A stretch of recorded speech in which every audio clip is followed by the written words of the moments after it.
Okay, I'm going to get started this afternoon by just welcoming all of you guys. Welcome to Wat Tung. Nice to see all of you guys this afternoon. Welcome to everyone who's joining us online as well. This is a 3-hour course where I'm going to be introducing you to the teachings of the Buddha. I'm going to start off with some meditation, guiding you guys in a meditation session. Then I'm going to help you guys to understand what the teachings of the Buddha are and what they are not. Kind of like looking at it from kind of like a high level and just kind of understanding what the teachings of the Buddha are. What do they comprise? What are the goals of the teachings of the Buddha and things of this nature. Then we're going to actually go into the actual first teaching of the Buddha, where you can understand the problem in your mind, the cause of that problem, the elimination of it, in the path forward. Because everything that the Buddha taught is to help you train your mind and get to this enlightened mental state. What enlightenment is where your mind's completely peaceful, calm, serene, and content with joy. By the time you get to enlightenment, you will no longer experience any anger, sadness, frustration, irritation, annoyance, guilt, shame, fear, stress, anxiety, loneliness, boredom, shyness, resentment, jealousy. All these feelings and others are completely eliminated from the enlightened mind.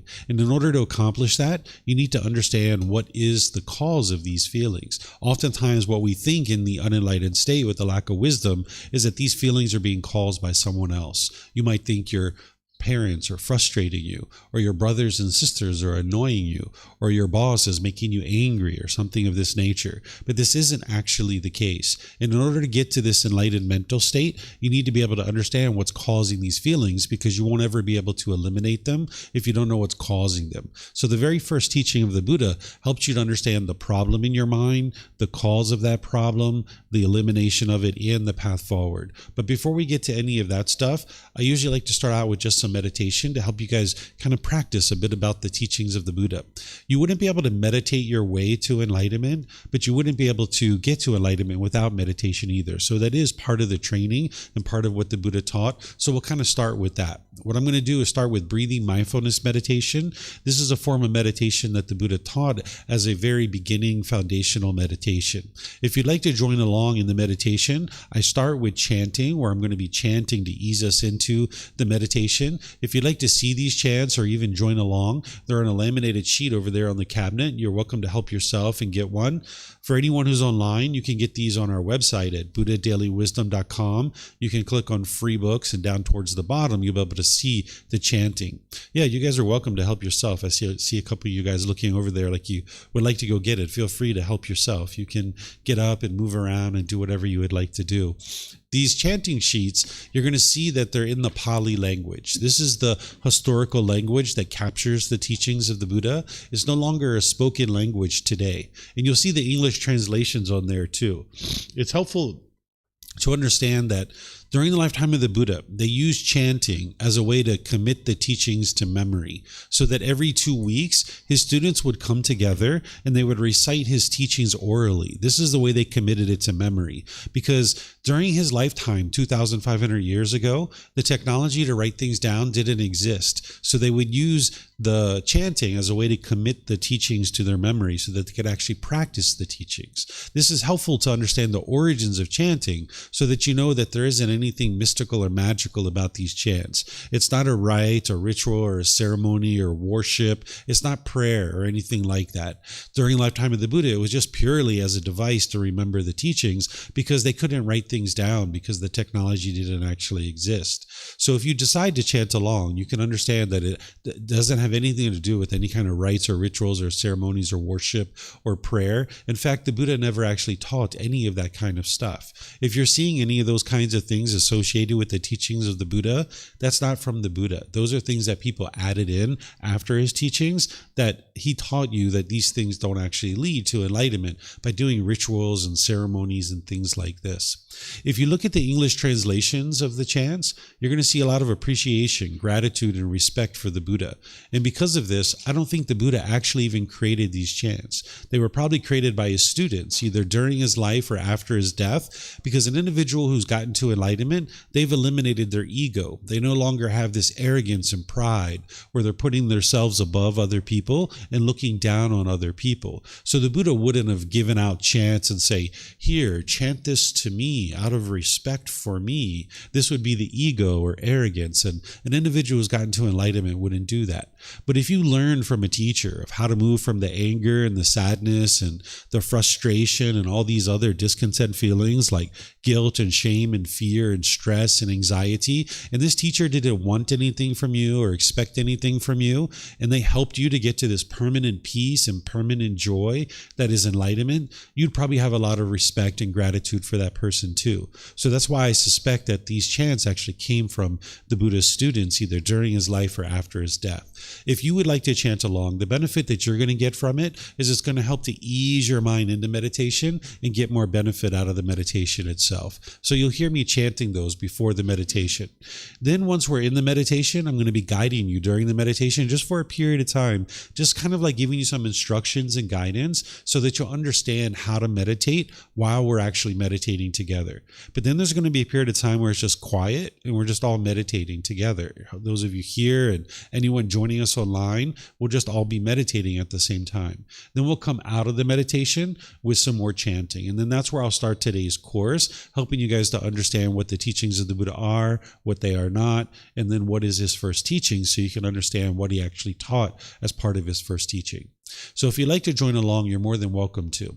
And then in terms of your body positioning, the Buddha taught 4 positions to meditate in. And you would need to learn these at different times because your body can't permanently be in the same position all the time. You're going to need these different positions at different times. He taught the seated, lying, standing, and walking positions.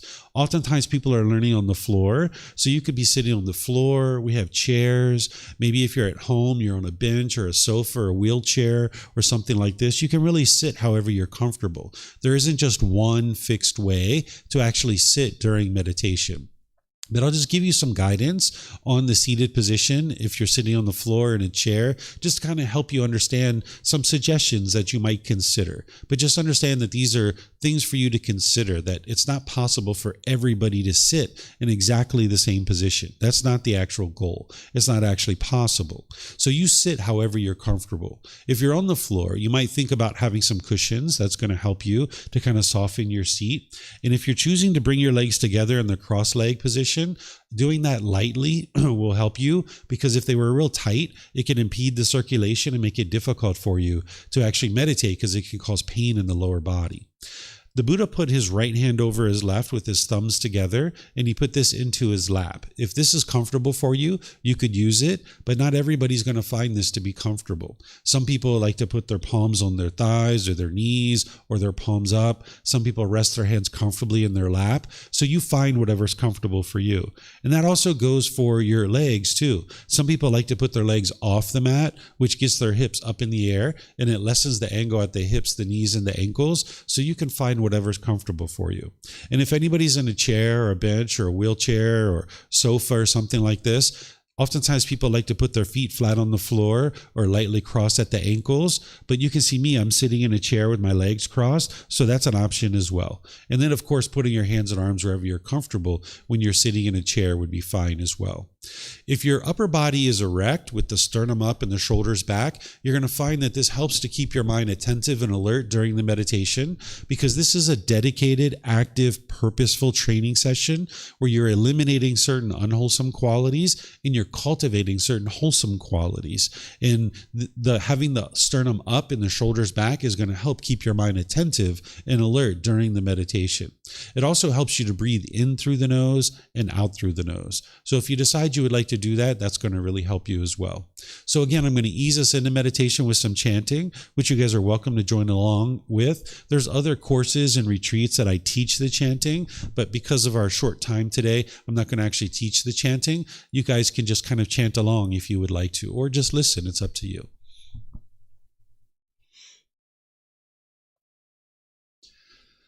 Arahang Samma Sambuddho Mahakawa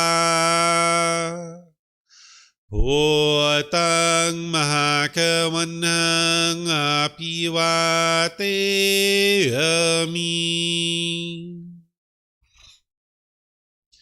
Savakato mahakawata tammo Dhammang namasami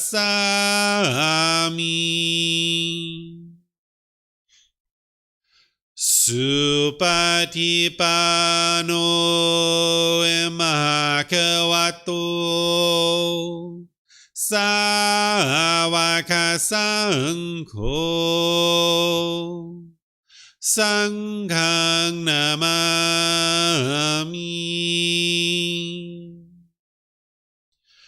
Namo rasa bhagavato Arahato Samma Sambuddhassa Namo rasa bhagavato Arahato Samma Sambuddhassa Namo rasa bhagavato Arahato Samma Sambuddhassa Iti pisu bhagava Arahang Samma Sambuddho Vicacaranang sammuno Sakatoro kavitu Anutero purisa Dhamma sati satatawa manusranang Bhutto Bhagavati.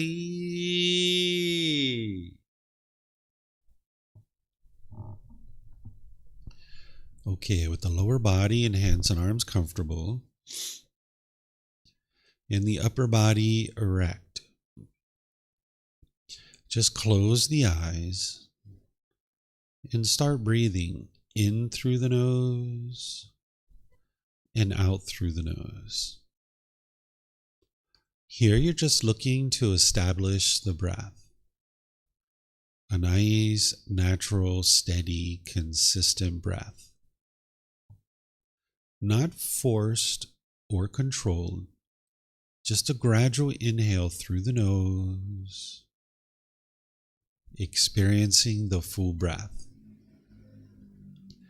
And then whenever you're ready, exhale out through the nose. Breathing in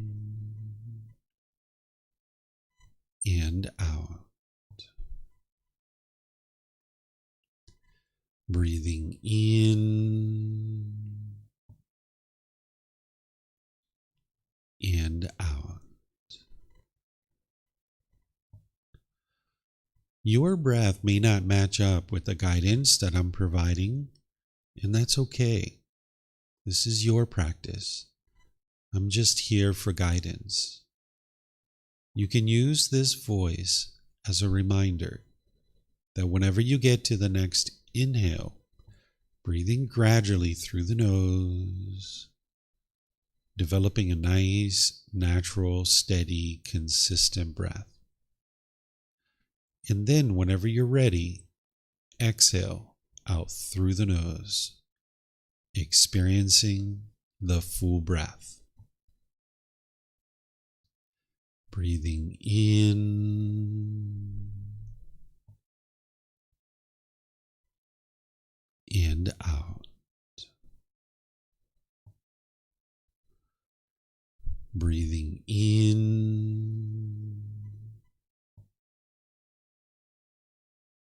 and out.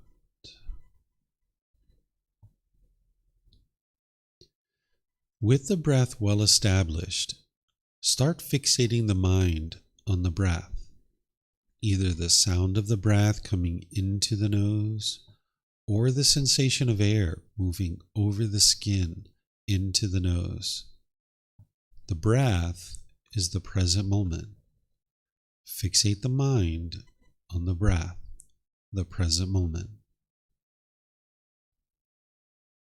Breathing in and out.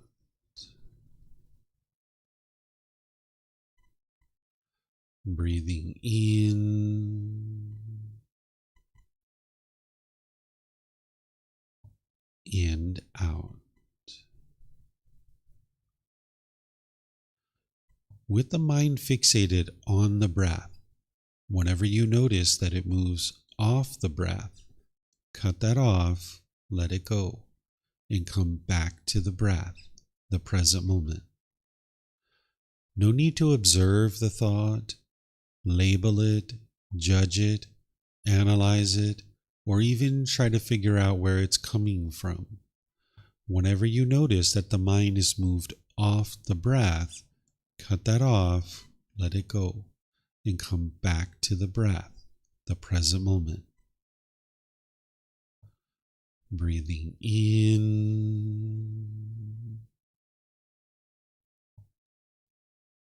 and out. Breathing in and out.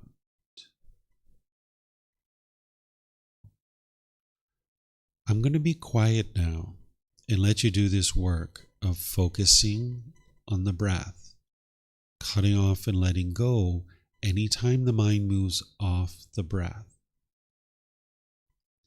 You have nowhere to go. There's nothing to do. No one needs you right now. This is your time to focus on the breath.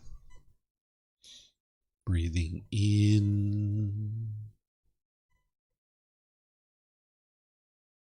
and out.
Arahang Samma Sambuddho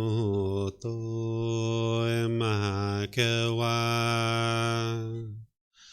Bhutang Bhagavanang Abhivateyami Savakato Bhagavata Tammo Dhammang Namasami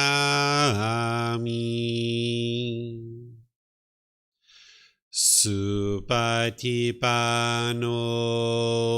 Bhagavato Savaka Sangho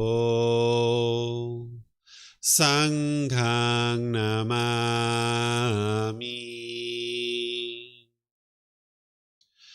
Namo Arahasa Bhagavato Arahato Samma Sambuddhassa Namo Arahasa Bhagavato Arahato Samma Sambuddhassa Namo Arahasa Bhagavato Arahato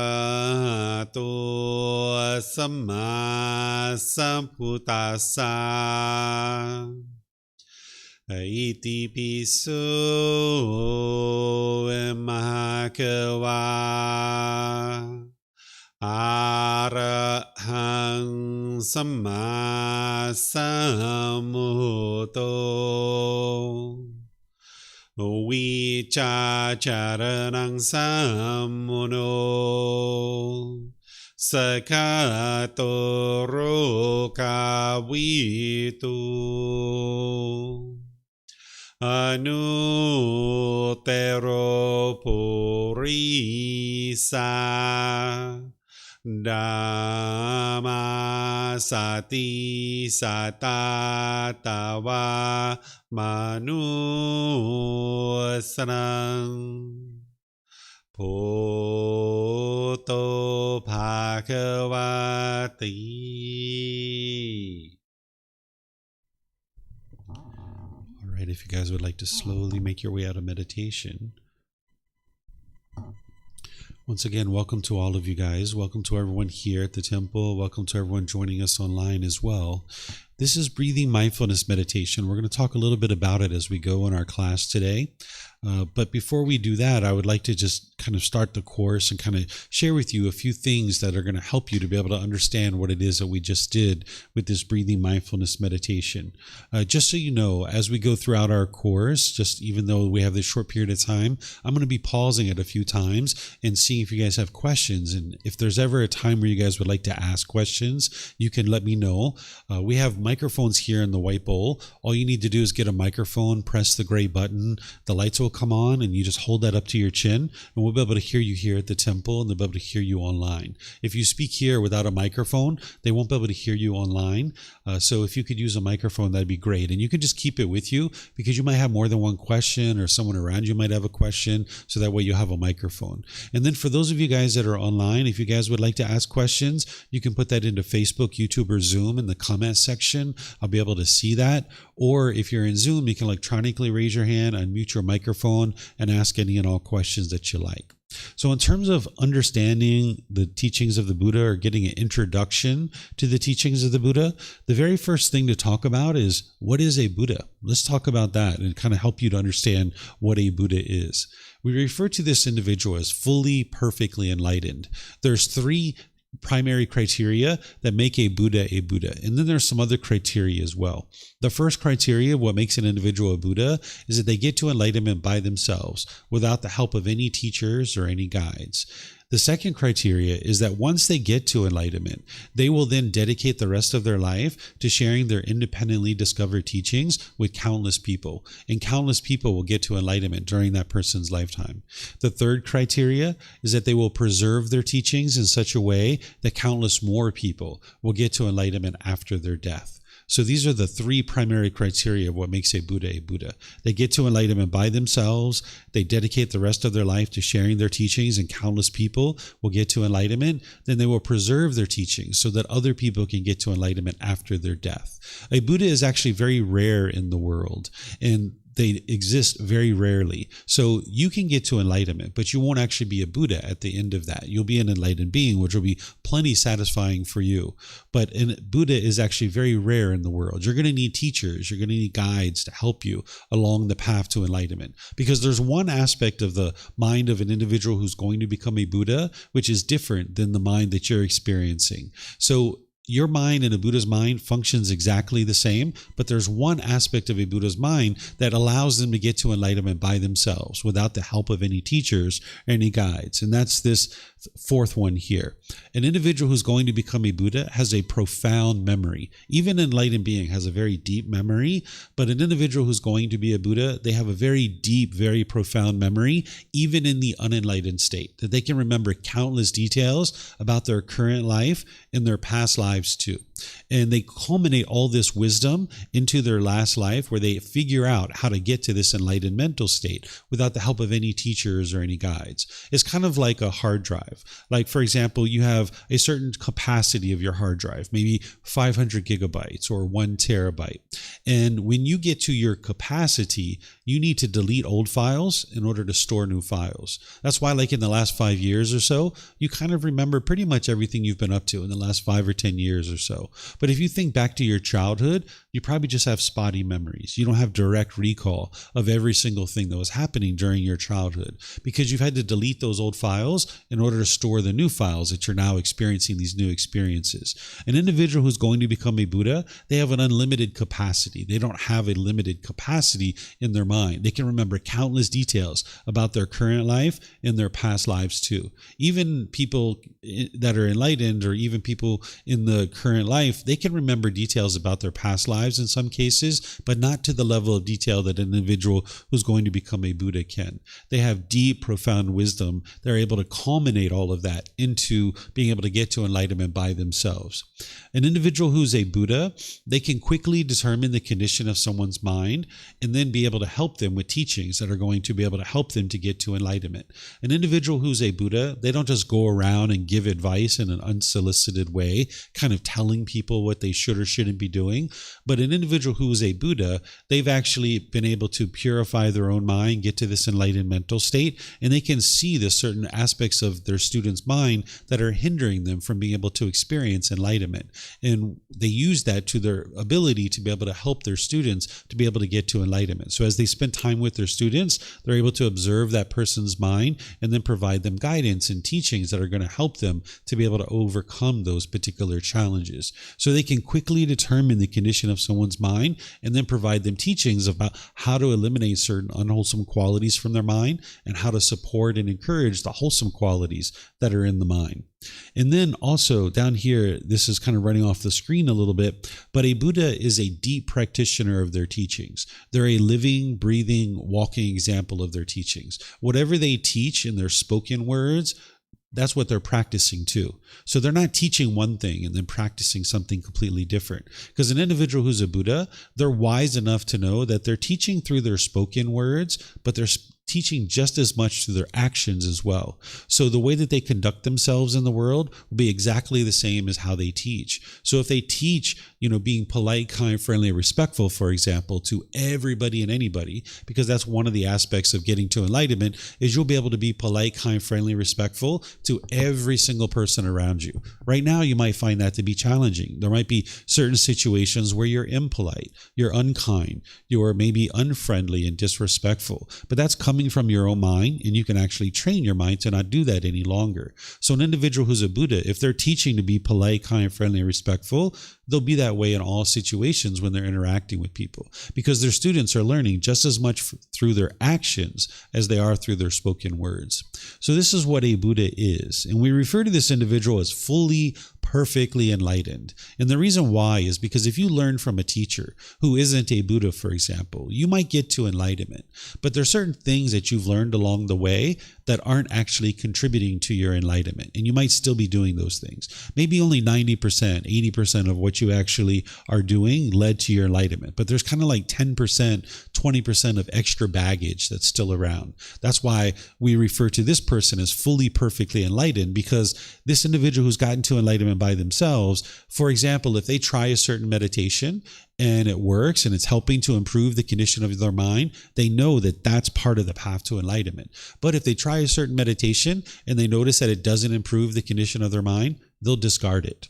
Right? So by the time they get to enlightenment, what they've learned and what they've acquired in terms of getting to that mental state is the path to enlightenment. They know exactly how to get to that enlightened mental state. And what they do is they spend the rest of their life kind of putting down lights along the path to enlightenment, so more and more people can see how to get to enlightenment. They're illuminating that path for other people to be able to now traverse to get to enlightenment. So we refer to this person as fully, perfectly enlightened, or a Buddha. And as I mentioned, this is very rare in the world for somebody to actually become a Buddha. The last one that the world is currently aware of existed over 2,500 years ago. So you'll be able to get to enlightenment, but at that time you won't be a Buddha. There's people in the world that consider everybody to be a Buddha, and this just isn't what the Buddha taught.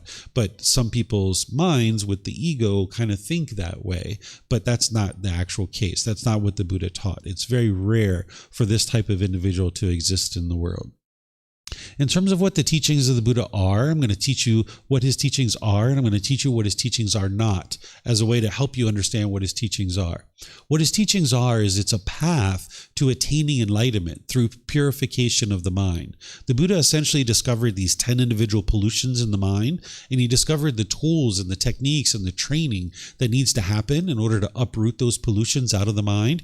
And when you do, you'll experience more and more qualities of enlightenment. So the way you might think about it is like there's the sun, and then there's the clouds that are in front of the sun. And when you peel those clouds away, the rays of the sun can start shining through. So while we talk about it as attaining enlightenment, that sounds like it's something that you don't have. But one of the ways you could think about this is that your mind is already enlightened. It's just that you have these pollutions in the way that are hindering you from being able to experience that. And as you start to eliminate these pollutions, the qualities of enlightenment start shining through. So it's not like one day you're enlightened and somebody flips a switch and the next day you're enlightened. Instead, these qualities of enlightenment gradually start to increase as you're diminishing these pollutions. We refer to these pollutions as the 10 fetters. They're 10 individual pollutions. They're called a fetter because during the lifetime of the Buddha, if you were a criminal or you were a prisoner, they would attach a fetter around your ankle. What a fetter is, it's a shackle and a chain and a ball. And this is how they would keep you confined in a certain area. So they would just have you in a field with a bunch of criminals, and there'd be a shackle and a chain and a ball that would keep you trapped in that particular area. So when the Buddha discovered these pollutions, he referred to them as a fetter because it's keeping the mind trapped in this unenlightened state where it keeps experiencing frustration and anger and bitterness and hostility over and over and over again. So there's these 10 pollutions or 10 taints or defilements or fetters. We refer to them as fetters. And it's when you uproot these out of your mind that slowly but surely, through gradual training, gradual practice, and gradual progress, you'll see the qualities of enlightenment start to shine through. So this is the purification of the mind that is happening through training of the mind. And as you're making your way to enlightenment and you're purifying your mind, you'll experience more and more of this enlightened mental state. Enlightenment isn't a destination. It's not a physical place that you're going to. It's a mental state that you're experiencing at all times during your day. It's a permanent mental state that once you attain this mental state, your mind will never again experience any of these discontent feelings. So all the sadness, anger, frustration, irritation, annoyance, guilt, shame, fear, stress, anxiety, loneliness, boredom, shyness, resentment, jealousy, all of this and others are actually eliminated because you've uprooted the causes and conditions that are producing it. There's certain conditions inside your mind that are producing these feelings. And when you eliminate those, that's where you'll see more and more of the peace and the joy come shining through. As I mentioned, most of the time, people think that these feelings are being caused by something external. You might think that your brothers or your sisters are frustrating you, or your mom or dad are making you angry or sad. This isn't actually true. And by the end of today, when I teach you the very first teaching of the Buddha, I'm going to show you exactly what it is that's causing these feelings in your mind in a way that you can independently verify. Because none of the teachings of the Buddha are based in belief. You shouldn't believe what I'm teaching you. And I'll be able to teach you in a way that you can see the truth for yourself of what's causing these feelings. So having uprooted the pollutions of the mind and purified the mind, not only will you not experience these feelings any longer, but you'll notice that your mind is performing optimally. You're going to notice focus, concentration, clarity, and deep memory. Because when you have these pollutions in your mind will be kind of muddled. The Buddha refers to it as a muddled mind, where the mind's lacking concentration or focus and clarity. So when you uproot these pollutions of the mind, you notice that the mind performs optimally with focus, concentration, clarity, and deep memory.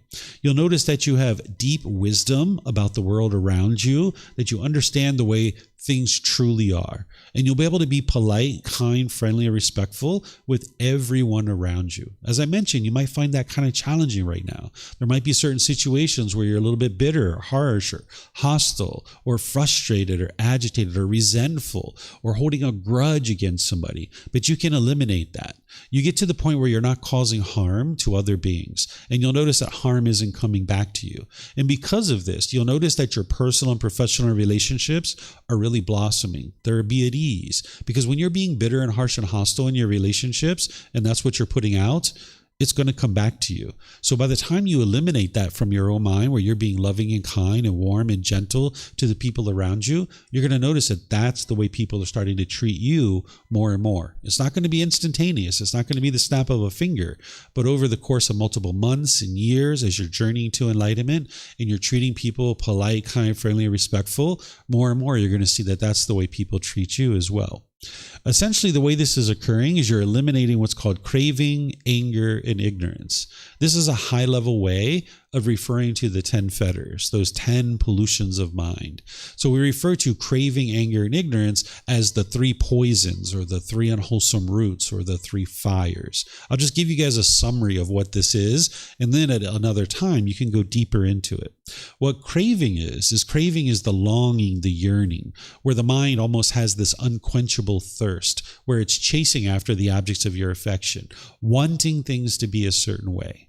And if you get what you want, you get happy, you get pleasant feelings, you get excited or elated. But if you don't get what you want, then you get this anger and frustration. So this craving is like the mind longing, yearning, thinking the next new shiny object waiting around the corner is going to provide lasting satisfaction. So the mind might crave more money. Or you might say, oh, I know what I want, a boyfriend or a girlfriend, that'll solve everything. Let me get one of those. Or, oh, let me get a bigger house. That'll fix everything. Oh, let me get a nicer car. So the mind chases and chases and chases, right? This is the mind forming its inner feelings based on some external thing, whether you get this thing or not. So when you have craving, desire, attachment in your mind, you'll get happy and excited. For example, if you see it's sunny outside, you might get really happy and excited. But then when it's not sunny, you'll get frustrated or agitated or annoyed. Or if your bank account balance is up here, if that's your craving and you really want lots of money, then you'll get really happy and excited when it's here. But then when it goes down here, you'll get frustrated or agitated or annoyed. This is because of its craving, its desire, its longing, its yearning. Again, the mind gets pleasant feelings when it gets what it wants, but then it gets painful feelings when it's not getting what it wants, like anger, sadness, frustration, and others. And now when that anger is arising, those painful feelings of anger, the mind will typically associate with this with something external. This is where you might become unskillful, where you might push people away. This is called aversion. You might have pushed away friends or family in your life where you firmly believed that they were causing you to be angry or frustrated. You might have pushed those people away, or you might have pushed a situation away. But you can see that that didn't solve the problem because you still get angry. You still get frustrated. It's just a matter of time before some other situation occurs and it triggers one of your cravings. And now you get angry or frustrated or irritated. So pushing people away isn't going to solve your problem. Or the second thing you'll do is you might be bitter and harsh and hostile towards people. It's kind of like trying to fear another individual to do things your way. It's like almost like an animal growling and roaring, trying to fear this other animal into doing things a certain way. But we're not animals. We're human beings, right? We don't need to growl and roar at other beings. So if you're being bitter, harsh, and hostile towards individuals, those people might choose to leave out of your life, right? It's going to cause complications in your relationships. Or you might be putting your expectations on people, trying to control them or force them to do things a certain way. And as long as you're doing these kinds of things, you can't live harmoniously with all beings. You'll experience broken relationship after broken relationship after broken relationship because you're pushing people away, you're being bitter, harsh, and hostile, or you're putting your expectations on people and trying to control them. Because it's only a matter of time before somebody does something that your mind is craving for them to do and or not do, and they do something that is opposite of what you want them to do. So you can't live harmoniously whenever you have cravings in the mind because it's going to produce this anger and this bitterness, and that's where the mind becomes unskillful. And what's causing all of that is this third one here, which is called ignorance or the unknowing of true reality. I tend to not use this word ignorance because it's kind of like a derogatory word, and a Buddha or an enlightened being, they wouldn't talk in a degrading or diminishing way towards another person, but we're translating the words of the Buddha into English, and a lot of people use the word ignorance. A better way to think about this is confusion or misunderstanding or lack of wisdom, that the mind just doesn't understand what it doesn't understand. It has this unknowing of true reality. Because the mind lacks wisdom of the natural laws and what the Buddha actually taught, then it continues to crave, and it continues to have anger.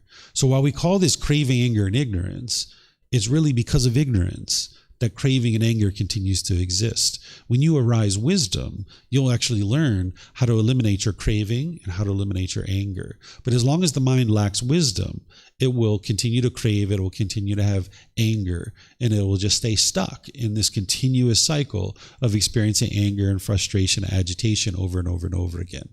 So this is a bit about the purification of the mind and what the teachings of the Buddha are. So more about what the teachings of the Buddha are is he's helping you to understand the natural laws of existence, namely something called the natural law of Gotama, or some people refer to this as karma. In the original teachings of the Buddha, which are in the Pali language, the word Gotama is being used. The word karma comes from Sanskrit. It's just a different language referring to the same thing. What this natural law is it's a natural law of cause and effect, or action and result. If it translated to just one English word, I would just use that because it'd be easier for everyone, but it doesn't translate to just one English word. So I still need to use this word Gotama. And what its meaning is cause and effect, or action and result. It's the results of your decisions. That whenever you make decisions, either wisely or unwisely, you will experience either wholesome results or wholesome Gotama, or unwholesome results or unwholesome Gotama. But with the lack of wisdom of this natural law, you will tend to make unwise decisions, and you will experience unwholesome results in your life. So this natural law of Gotama, it's nothing mystical or magical. It's not about punishments and rewards. It's not even about who's to blame or who's at fault. It's just helping you see this sequence of events that whenever you make a decision, there's going to be a certain result or a certain consequence or a certain effect. And the more wisdom that you have with this natural law, you will make wiser and wiser decisions, and you will experience more and more wholesome results. Oftentimes people think that what they're experiencing in life is good luck or bad luck or destiny or fate. Or they might think that there's some being, like a supreme being, that's controlling what you experience. Or you might think that what you're experiencing is coming from other people. If you subscribe to this type of thinking, you're stuck. You can't change anything about your life because you can't change good luck or bad luck. You can't change destiny or fate. You can't change a supreme being that's controlling what you experience. And you can't change other people. to change what you're experiencing. So if you think that way, which a lot of people do when they're first getting started, you can't change anything about your life. You're essentially a robot. You're stuck. But if you come to understand the natural law of karma and you understand that everything you experience is a result of your decisions, then that means if there's something that you don't particularly care for that's going on in your life, all you need to do is cultivate wisdom, make different decisions, and you will experience different results. But if it's good luck or bad luck or any of these other things, you can't do that. So what the Buddha is guiding you to do is to cultivate wisdom about these natural laws of cause and effect, or action and result.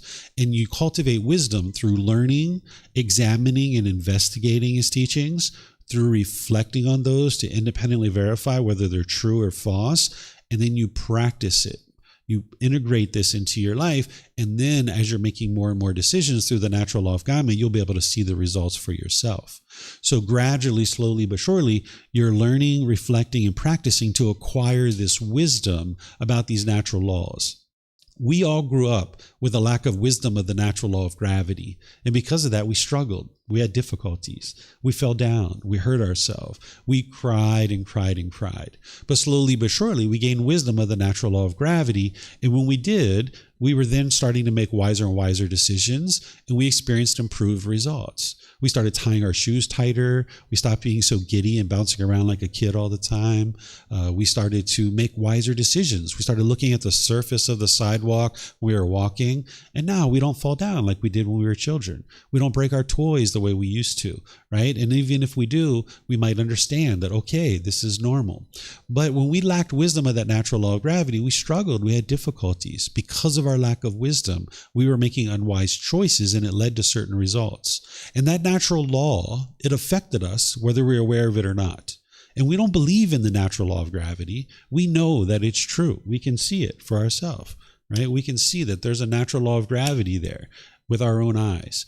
Well, there's other natural laws that are affecting you, whether you're aware of these natural laws or not. And when you lack wisdom of these natural laws, just like with the natural law of gravity, you will struggle. But when you cultivate wisdom of that natural law of gravity, now you can climb ladders, you can ride bicycles, you can get on airplanes and go all over the world because you fully awoke. You cultivated wisdom of this natural law of gravity. So there's other natural laws, namely this natural law of karma, that you're going to need to cultivate wisdom about. Because when you live in a world that you don't understand, you will struggle. You will have difficulties, right? That's what the anger is. That's what the stress and the anxiety and the frustration and the agitation, that's an indication to you that your mind hasn't fully cultivated the wisdom about this natural world and the world that you're living in. So the Buddha didn't explain to you the way the world should be. He's not giving you a bunch of rules and commandments and say, hey, this is the way the world should be. Now everybody go learn how the world should be. And if you follow these rules and commandments, the world will become a peaceful place. That's not what he did. He's explaining to you the way the world is. And by understanding the way the world is, you can cultivate wisdom about this natural world and the natural laws, and now you will navigate the world more peacefully. So the Buddha didn't have to go out and train other people in order for him to get to peacefulness. All he had to do was train his own mind. And when he understood the natural laws and how the world functioned, then he could navigate the world peacefully and harmoniously. So the Buddha is explaining to you not how the way the world should be, he's explaining to you how the world is. And it's through training the mind to experience this complete peace and joy that you're awakening to these natural laws. When we talk about awakening, what we mean is cultivation of wisdom, that you're eliminating the pollutions of mind, that you're moving to this higher consciousness. And through having cultivated wisdom, now you will navigate the world more peacefully, more harmoniously with all the beings around you.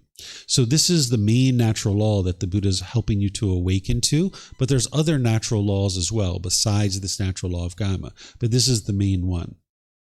The teachings of the Buddha are timeless. Because he taught about these natural laws, and these natural laws don't change, the same things that he taught 2,500 years ago are exactly the same things that are applicable today that will help you get to enlightenment. Because he's describing these natural laws, right? So he described them 2,500 years ago, and if you learn and practice his teachings, not believing in them, but investigating and examining them, that's what's going to actually help you to independently verify them and then to practice them and be able to see the truth for yourself. The Buddha spoke very clear, very concise, and very precise. You don't have to interpret his words. You don't have to figure out what he was saying. He just spoke very clearly so that you could understand exactly what he did for him to get to enlightenment. It's the same thing for you to get to enlightenment as well. So you'll be able to see his words and what he said, and you'll be able to independently verify that because they're clear and concise. You don't have to interpret his actual words. He did teach about the cycle of rebirth, and he taught 5 realms of existence. He taught about the hell realm, the animal realm, the afflicted spirit realm, the human realm, and the heavenly realm. And the reason why he taught these things is because it's the truth and it's the way things truly are. But in order to be able to understand this, you would need to independently verify it, right? He taught this for a specific reason. There's 3 individual reasons why he taught this. And ultimately, you can independently verify this, but it's not typically something that you would do right up front. When you're learning right up front, you approach the core central teachings of training your mind and understanding how to eliminate these pollutions. But at some point in your journey, you'll probably approach the cycle of rebirth in these 5 realms of existence, and you would like to be able to independently verify it. In this book series of 13 books, I have in volume 11, chapter 105, 17 different criteria of how to independently verify this. But it's in volume 11, chapter 105 for a reason, because what's happened in the past is in the past. It doesn't matter right now. What may or may not happen in the future, it's in the future. It doesn't matter right now. But he did teach this for a reason. So the reasons why he taught this is because as you're training your mind and you're eliminating pollution out of your mind, there's the potential that you could observe your past lives. And if you start having vivid memories of being murdered, for example, and you know that did it happen in this life, that could really shake you up if you didn't understand that that was your past lives, right? So that's one reason.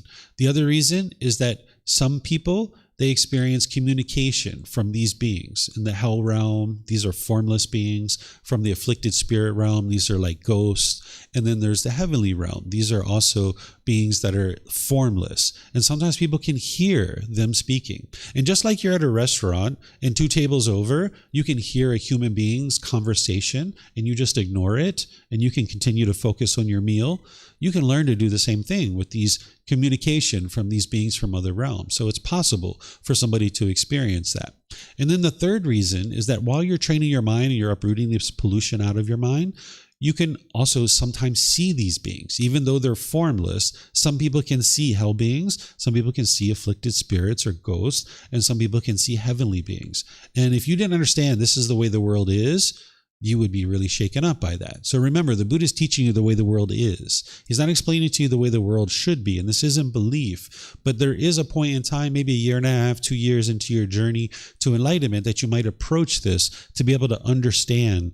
But for now, what I usually suggest people to do is just set it aside because it doesn't really matter right now. What's important is that your mind is experiencing anger and sadness and frustration and all these other discontent feelings. You focus on the core central teachings and you work with that until there comes a time where you've digested all of that. You've been training your mind. You're seeing improvement to the condition of your mind. You're seeing your discontent feelings gradually diminishing because you'll see that even early on. I've seen some people come and they've learned for even just 2 days. And on the 3rd day, they come in and let me know that, hey, they got a certain email that morning that normally would have shaken their mind up, but they were actually quite calm and quite peaceful in that situation.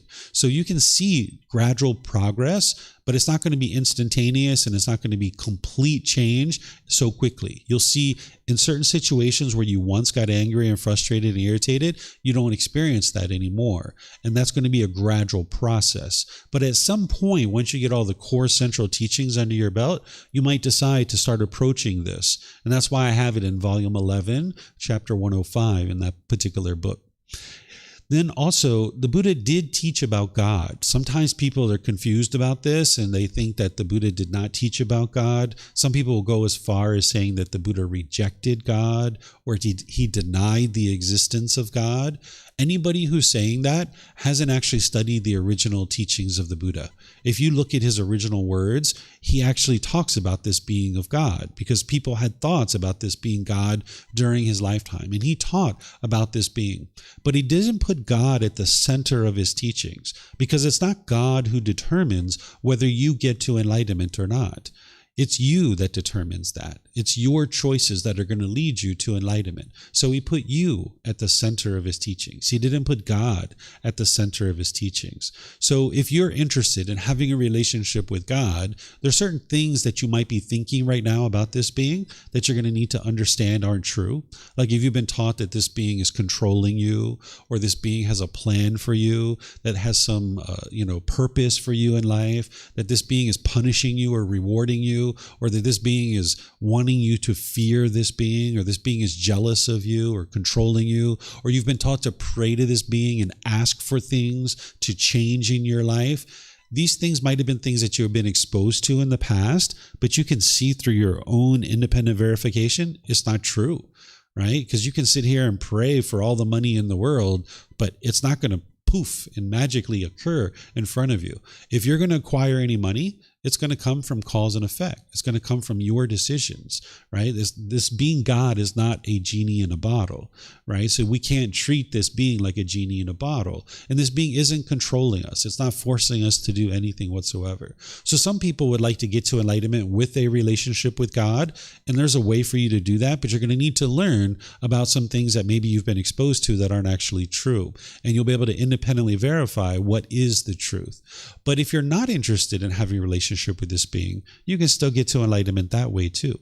It's kind of like you can have a relationship with your neighbor and maybe life will go pretty well, right? Like there's certain aspects of having a relationship with your neighbor that, hey, if you need someone to look over your house, or you need to borrow some salt or some sugar or something like this, you can go to your neighbor and be like, hey, do you mind if I borrow this for a moment? Right? You can go borrow this thing. But also, if you don't have a relationship with your neighbor, you can go through life just fine, right? You don't have to have a relationship with your neighbor. So it's the same thing with this being of God, that you can choose to have a relationship with this being or not. It's up to you. And the Buddha didn't put this being at the center of his teachings because it's not this being that decides that you get to enlightenment. It's your decisions. So you are at the center of his teachings. And then lastly, before I open up to any questions on this first part, the Buddha's teachings are in what's called the Pali Canon. The word Pali is being used because the original words are in the Pali language. This isn't a spoken language any longer today, but the historical teachings are captured in this language of Pali. It's been translated over into other languages, so we study it in English, but that's why it's referred to as the Pali Canon. That's the largest, most complete collection of the teachings of the Buddha. There are 45 volumes of books that are this thick. Right? So if you're used to other traditions just having one book, that's not the case with the teachings of the Buddha. There are 45 volumes that are about this thick. This is the largest, most complete collection of his teachings. They documented his teachings shortly after his death because the technology to write things down made its way to that part of the world, and they were able to document his teachings. And by the time you get to enlightenment, what it took for you to get to enlightenment, you will never forget that. Because by the time you get to this enlightened mental state, your mind's performing optimally, and you will never forget the teachings that it took you to be able to get to that enlightened mental state, because your mind's essentially been upgraded. It's like upgrading your software on your computer, that when you upgrade your operating system, it's going to function more optimally. So it's the same thing. So by the time the Buddha died, 500 of his students that were enlightened came together and they documented his teachings. There were countless people that had gotten to enlightenment, but about 500 of them came together to start documenting his teachings. And it's in 45 large volumes of books. And what our book series does is it consolidates it down into 13 books. And what we choose to do is give it away for free. So if you would like to get access to this, you can download it from our website. It's completely free. You can go to our website and download it. You can take it and go print it if you like. If you like printed versions, you can get them here at the temple by just reimbursing us for our printing costs. Or you can order it on Amazon. If you have access to Amazon, you can get access to these books. So this is the largest, most complete collection that we have of the teachings of the Buddha, and you can gradually learn those and grow and develop understanding what he taught. We call this book series The Words of the Buddha, The Path to Enlightenment, Revealing the Hidden. The reason why is because for a long time, the teachings of the Buddha have been essentially hidden. not intentionally. Nobody's intentionally hidden the teachings, but it's just because they're in 45 volumes of books, it's very expensive to print it out. So the average Thai person doesn't actually study with the original words of the Buddha. The average temple doesn't actually have access to the original words of the Buddha, because it would cost about 3 months of a Thai person's salary to print out all 45 volumes of books. You probably don't own any book collections worth 3 months of your salary. So the average Thai person is just kind of learning from a teacher or an ordained practitioner who's helping them to be able to understand the teachings. But that person most likely isn't studying with the original words of the Buddha. So there's kind of this oral tradition that's been handed down over countless generations. But what we do is we share with you what are the original teachings of the Buddha, and you're in the driver's seat. It's your journey to enlightenment. A teacher is like a tour guide. We're pointing out for you the things that you need to learn and grow and develop, but you're doing the work to be able to get to enlightenment. So we just make all the resources available to you so you can see exactly what the Buddha taught. And one of the ways you might think about what the teachings of the Buddha are is that they are to heal from what hurt you so that you never need to hurt ever again. That's what the teachings of the Buddha are for. It's to heal from what hurt you so that you never need to hurt ever again. But what's hurting you is within your own mind. It's not the outside world. You don't have to fix the outside world in order to get to peace and joy. You just need to understand these natural laws and how the world's functioning. You can go around the world and try to fix 8 billion people to do things your way, right? But that's impossible. You can't train 8 billion people, and there's more people being born all the time. You'd have to have a massive training program to convince people to do things your way. Or you can just train one mind. You can train your own mind, right? So the teachings of the Buddha are here to help heal you from what's hurting you. But what's hurting you is within your own mind. It's not the outside world. So do you guys have any questions on what the teachings of the Buddha are? Remember, you can use the microphones here, or those of you guys online, you can use the comment section of Facebook, YouTube, or Zoom, or you can put your questions in Zoom by just raising your hand electronically, and I'll be able to call on you and answer your question. Do you guys have any questions on what the teachings of the Buddha are? No questions? Okay, so now let me help you understand what the teachings of the Buddha are not. This is one of the teaching methods that I use because it helps you understand what the teachings are by explaining to you what the teachings are not. What the teachings are not is they are not a collection of beliefs, doctrine, concepts, opinions, views that will produce a pleasant afterlife if you believe in them, and an unpleasant afterlife if you do not believe in them. That's not what the Buddha taught. In fact, his teachings aren't even about an afterlife, right? It's not about believing a bunch of things and then hoping something good happens when you die.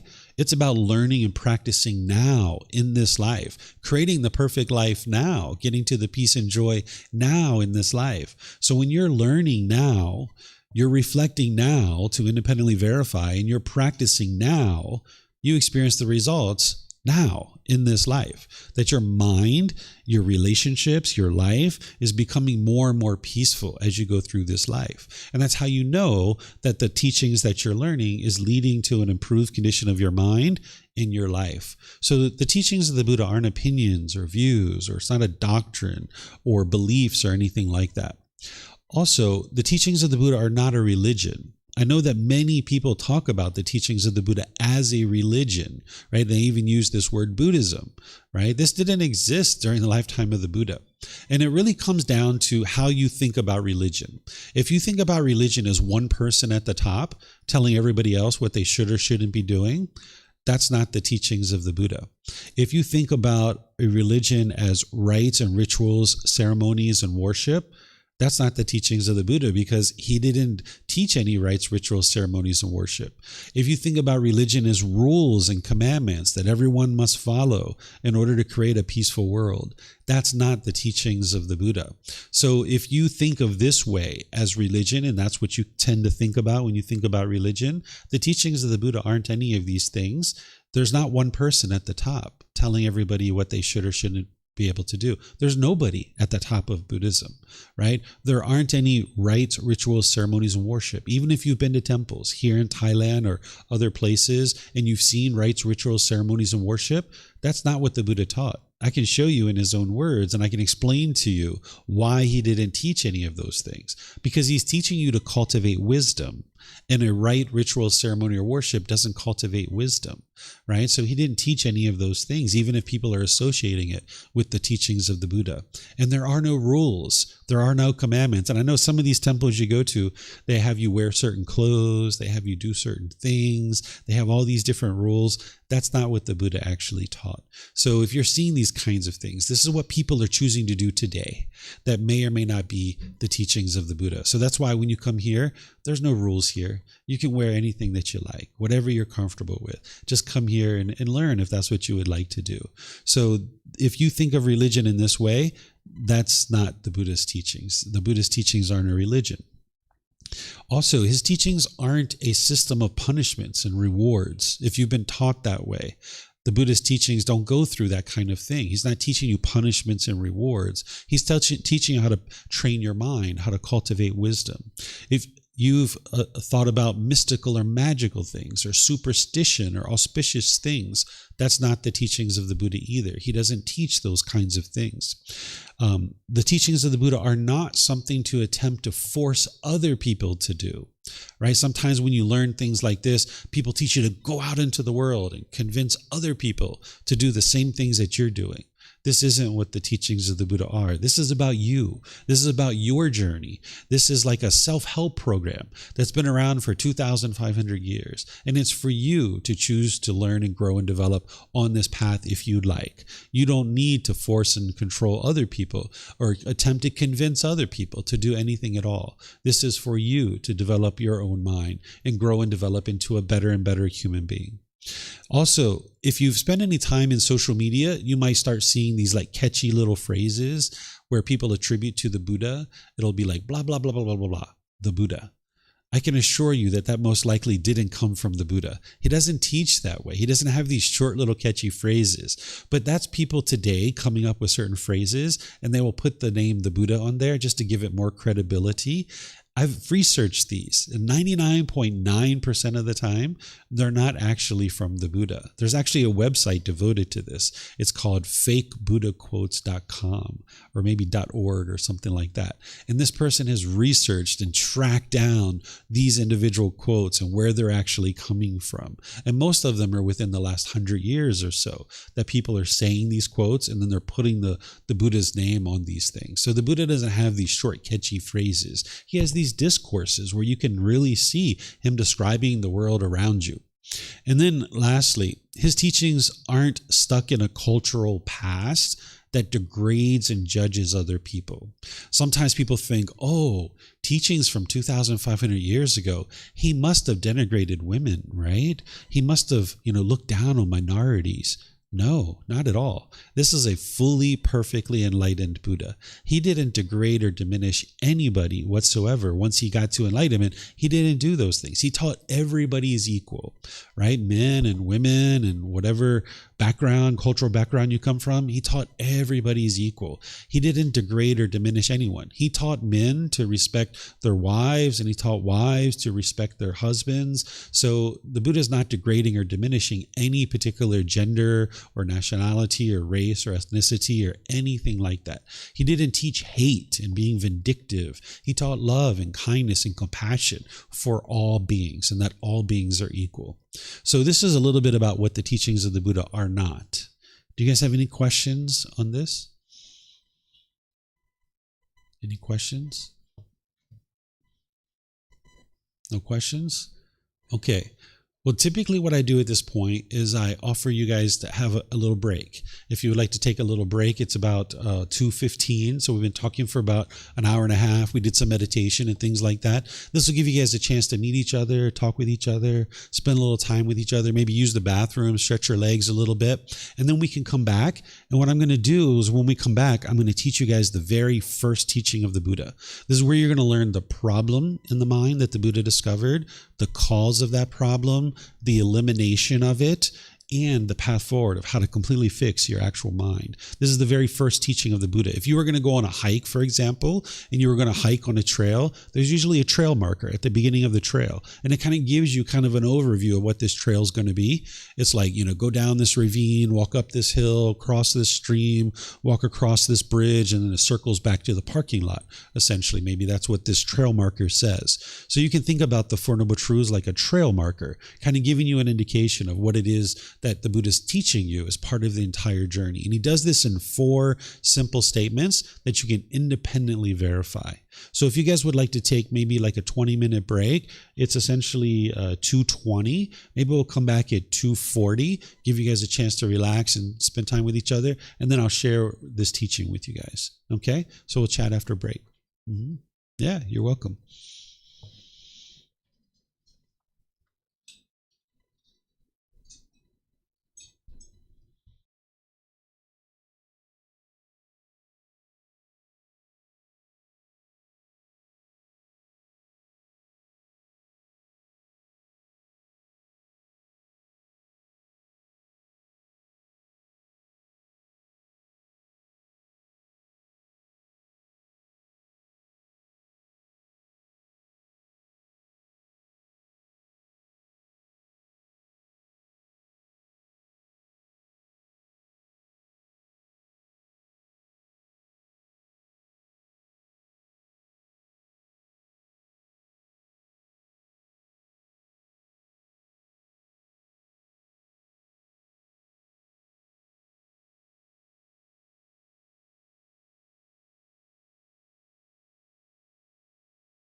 Okay, so welcome back to you guys. We're going to go into this next part of our little course here today and helping you guys to understand the Four Noble Truths. The Four Noble Truths is the very first teaching of the Buddha. It's going to help you do what's called establishing right view. When the Buddha was teaching, he taught this path called the Eightfold Path. This is the path to enlightenment. And in order to get to enlightenment, you would need to understand each one of these factors and practice each one of these factors. This is the solution of how to actually get to enlightenment. And it starts with right view. And with right view, you're going to be able to see what is the problem in the mind, the cause of the problem, the elimination of it, and the path forward. We refer to it as the Four Noble Truths because the Buddha knew that they were true. I know that they're true. Other people know that they're true. But in order for you to benefit, you need to know that they're true. So when I'm teaching you, don't believe anything that I share. Nothing that I write in books. Don't believe anything that I say. You need to be able to independently verify what it is that I'm sharing with you. And I'm going to show you how to do that, where you can intellectually learn something, you can then independently verify it, and then you can practice it and see the results for yourself. In order to teach you the Four Noble Truths, I need to first teach you what's called the Three Universal Truths. The Three Universal Truths are building blocks to help you understand the Four Noble Truths. So I'm going to help you understand these, then I'll teach you the Four Noble Truths. So here, the Three Universal Truths are three things that are universally true everywhere in the world. And that's why we call them truths. I'm going to explain it to you intellectually. Then I'm going to show you how to verify it. And then I'm going to show you how to practice it. So this first one, the universal truth of impermanence. The Buddha is explaining to you that the world is impermanent, that it's constantly changing, that there isn't this fixed state. Right? Things are just constantly changing. There's what's called conditioned objects. They arise, they change, and they fade away. This is called a conditioned object. And anything that you can see, hear, smell, taste, anything that comes in contact with the body, or any thoughts or ideas that go through the mind, these are all impermanent, meaning they're temporary. They arise, they change, and they fade away. This is called a conditioned object. Then there's things called unconditioned objects. Unconditioned objects do not arise, they do not change, and they don't fade away. They are actually permanent. So enlightenment itself, when you get to enlightenment, it is a permanent mental state. And the natural laws that the Buddha taught, they are permanent as well. So sometimes people think the Buddha taught everything is impermanent. What I share is everything in the world is impermanent, meaning anything you can see, hear, smell, taste, anything that comes in contact with the body, or any thoughts or ideas that go through the mind. These are all impermanent. But there are things that are permanent, like enlightenment and the natural laws. These are permanent things. Okay? So this is a little bit of the intellectual learning, where the Buddha is explaining to you the way the world is. He's explaining to you that the way the world is that it's impermanent. It's constantly changing. And this is going to be a building block to help you understand the Four Noble Truths when we get to it. But you don't believe this, right? This is just some intellectual learning to help you understand this universal truth. Now you go into reflection and you start trying to independently verify whether it's true or it's false. You start looking around the world to see if you can verify this. Because if you can find something that you can see, hear, smell, taste, that comes in contact with the body, or any thoughts or ideas that go through the mind, if you can find something that's permanent, then it basically kiboshes this, right? It basically disproves this, right? So what I suggest you do is you look at something that you're familiar with. Like, think about this human body. Ask yourself if it's permanent or impermanent. If this body is permanent, that means it's been exactly the same your whole life and it's never changed. If this body is impermanent, that means it's constantly changing. So what would you say? Is this body permanent or impermanent? It's impermanent, right? It's constantly changing. Ever since the egg and the sperm came together, it's been constantly changing. We get taller, we get shorter, we get fatter, we get skinnier, we get hair that grows in, we cut it, so it's shorter, now it grows in again. We get teeth that come in, they fall out, and then they grow in again. This is impermanence, constant change. We get wrinkles and pimples and moles, we get gray hair, we start losing our hair. This is all change with the physical body. What about your relationships? Are your relationships permanent or impermanent? If they're permanent, you've had exactly the same people in your life your entire life. If they are impermanent, then you've had people coming and going in and out of your life throughout your whole life. So what would you say? Are your relationships permanent or impermanent? They're impermanent, right? What about your bank account? Is your bank account permanent or impermanent? It's impermanent, right? Going up and down and up and down. Some people's goes up, up, up. Some people's goes down, down, down, right? It's constant change. What about the weather? Is the weather permanent or impermanent? Impermanent, right? It's constantly changing. It's sunny, it's raining. Some places it's snow and sleet and hail, tornadoes, hurricanes, typhoons. This is all constant change, right? So we could go on and on and on. And if you need to do that, do that. You need to be able to independently verify that everything around you is impermanent, because this is a building block to help you understand the Four Noble Truths, right? You can look around the world. When you're walking down the street and you see a crack in the sidewalk, that is impermanence. Here in Thailand, the sidewalks go up and down, right? Some places they're nice and flat. In Thailand, the sidewalks sometimes go up and down depending on where you're going, right? Some streets have sidewalks and some streets don't, right? The wood planks on the temple floor, some of them are longer or shorter. Some of them are one color or different color. Some are different textures, right? These are different. This is difference. This is the impermanent nature of the world around you. Things are constantly changing. Okay, so you're going to need to independently verify this so that you know that it's true and you have the wisdom that everything around you is impermanent. It's constantly changing. The second one here, the second universal truth, is called discontentedness. Some people refer to this as suffering. If you've studied the teachings of the Buddha in other places, you might have heard this word be used. But I'm going to explain to you guys what the Buddha described here. Then I'm going to circle back and help you understand why I don't use the word suffering. So in the original teachings of the Buddha, in the Pali language, there's the word dukkha is being used. This word translates to discontent, discontented, or discontentedness. What the Buddha is teaching you here is what the unenlightened mind experiences. It experiences conditioned feelings, that based on some condition, the mind's going to experience pleasant feelings, painful feelings, or neither painful nor pleasant feelings. The pleasant feelings are things like happiness, excitement, elation, thrill, exhilaration, euphoria. The painful feelings are things like sadness, anger, frustration, irritation, annoyance, guilt, shame, fear, stress, anxiety. These are very painful for the mind to experience. Then there's neither painful nor pleasant. And I put boredom and loneliness there, but some people say that's very painful for them. So you could put that in the painful category if you like. But shyness is a really good example, right? It's not painful, it's not pleasant, it's neither painful nor pleasant. Or say you are on public transportation and somebody you don't know came and sat really close to you and your body was touching their body. You might say, it's not painful, it's not pleasant, it's neither painful nor pleasant. The mind's uncomfortable. It's dissatisfied in that situation. So what the Buddha is explaining to you here is what the unenlightened mind experiences, that is experiencing this full spectrum of emotions and feelings, pleasant, painful, neither painful nor pleasant. And these are what's called conditioned feelings. What a conditioned feeling is based on some condition, you're going to form a feeling about that.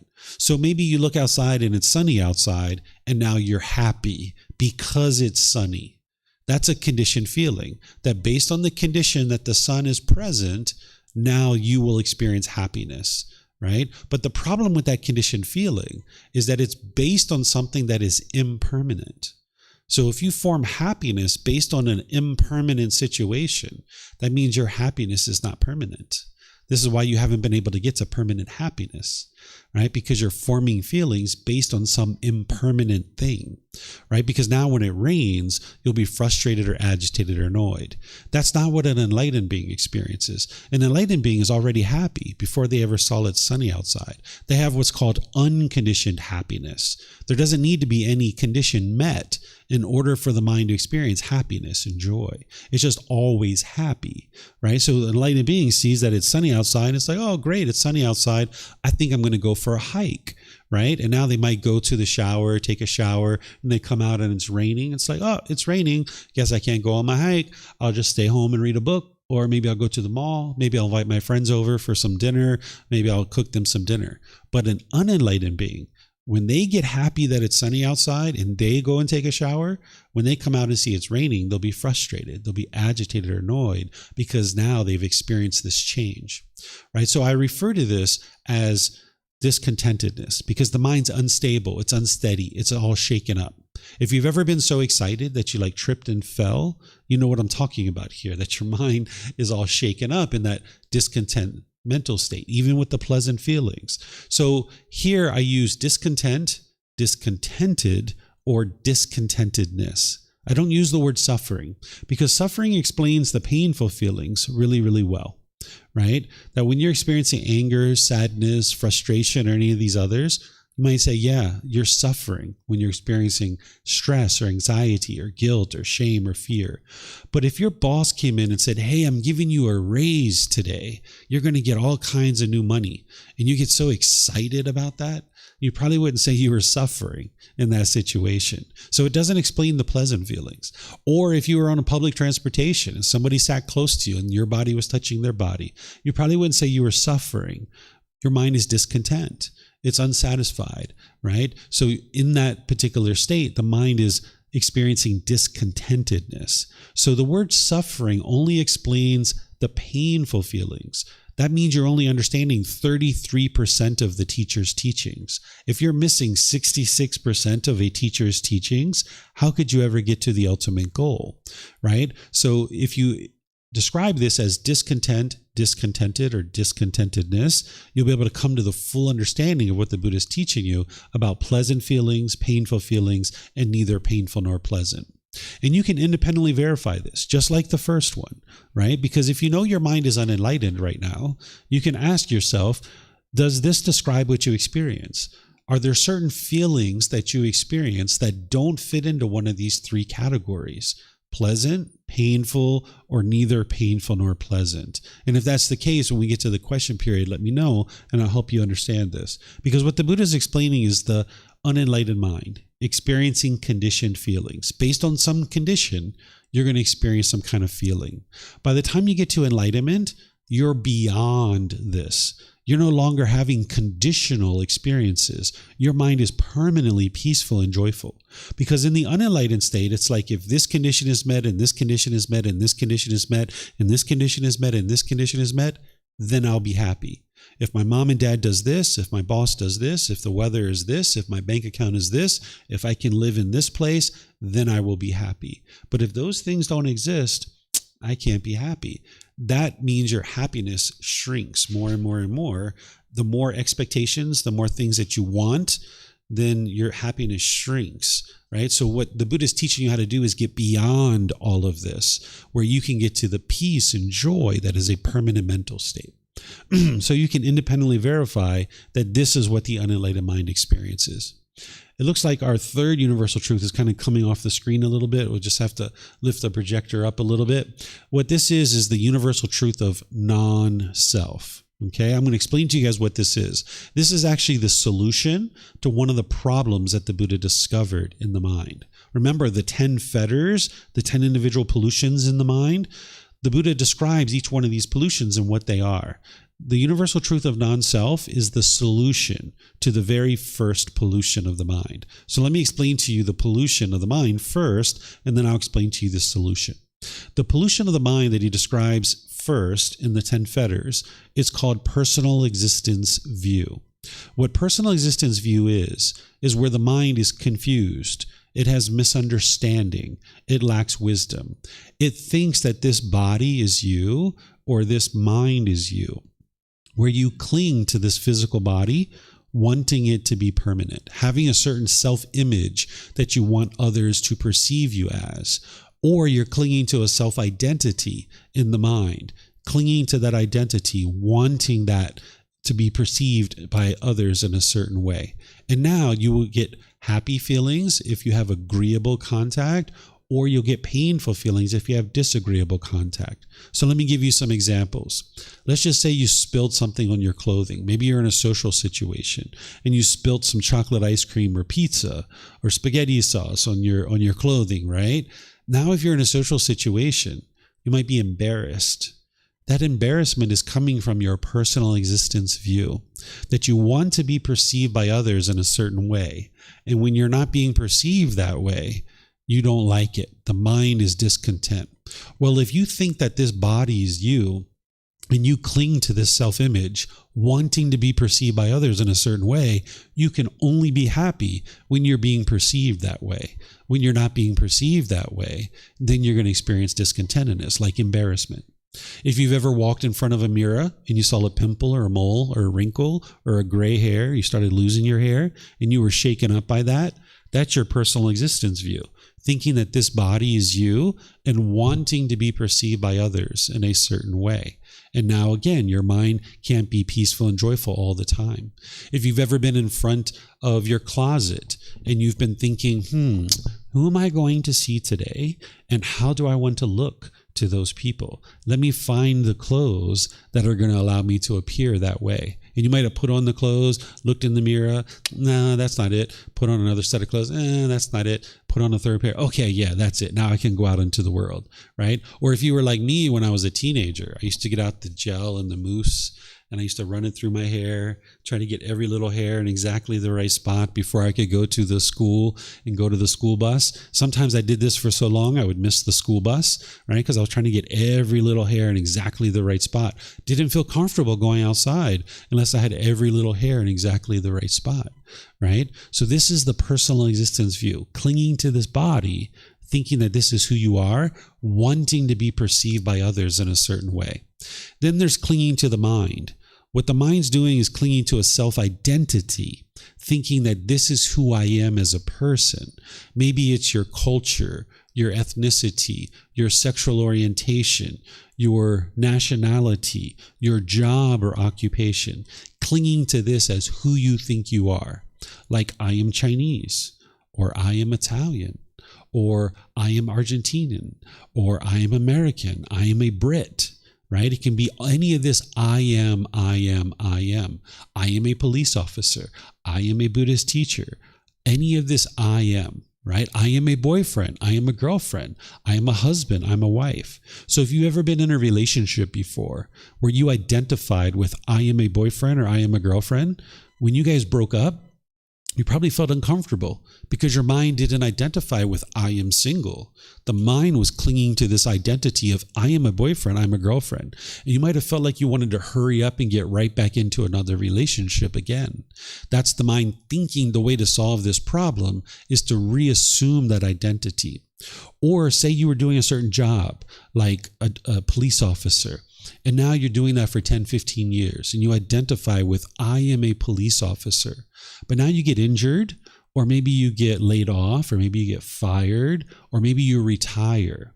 And now you really struggle during that period of time. Maybe you're driving a taxi cab now, and your mind's identifying with I am a police officer. And now, because you're not doing that, you really struggle during that period of time. This is the mind clinging to an identity, thinking that this is who you are as a person. I had a student contact me not too long ago, about a year or so ago, and they said, David, I'm having all kinds of problems since COVID. I need your help. I said, sure, what do you got? He said, I go into these places that I typically order things from. And in the past, I used to just pay cash, but now I have to pay with this touchless system. And they turn around the computer screen to me, and I maybe ordered a cup of coffee. It took me 30 seconds, and now I have to pay, and it's asking me to tip. 25%, 28%, 30%. He's like, I'm a good tipper, but I don't feel like I need to tip in these kind of places, but I'm so conflicted, right? I feel like I want to tip in all these places, but I shouldn't have to tip. I only spent 30 seconds ordering my coffee. Why do I need to tip? I'm so conflicted here because I am a great tipper. Well, that's the identity that this person was clinging to. I am a great tipper. So when they didn't tip, they were conflicted by that, right? Because they were choosing not to tip because it was like a 30-second transaction. But they had a lot of difficulties in this situation because they identified in their mind as I am a great tipper, right? So your mind needs to ultimately get to the point where you realize that doesn't define who you are as a person. As long as your mind clings to this self-image or this self-identity, you will be conflicted in a certain situation. Say you think that I am Chinese, or I am Italian, or I'm a Brit, or I'm an Aussie, or I am a American, or I am Argentinian. And say you're in a restaurant and 2 tables over, somebody says all these wonderful things. All Americans are lovely and kind and warm and gentle. I've never heard anybody say that, but let's just say somebody did, right? Now you think that I am American. Wow, they're talking about me. Wow, you feel so great, right? But now 2 tables over, somebody says something degrading or disparaging about the country that you come from. You're angry. You might be ready to fight now, right? That's because the identity that your mind is clinging to, thinking that this is who you are as a person. And what the Buddha is teaching you as part of the universal truth of non-self is that there is no self. This body isn't you. This mind isn't you.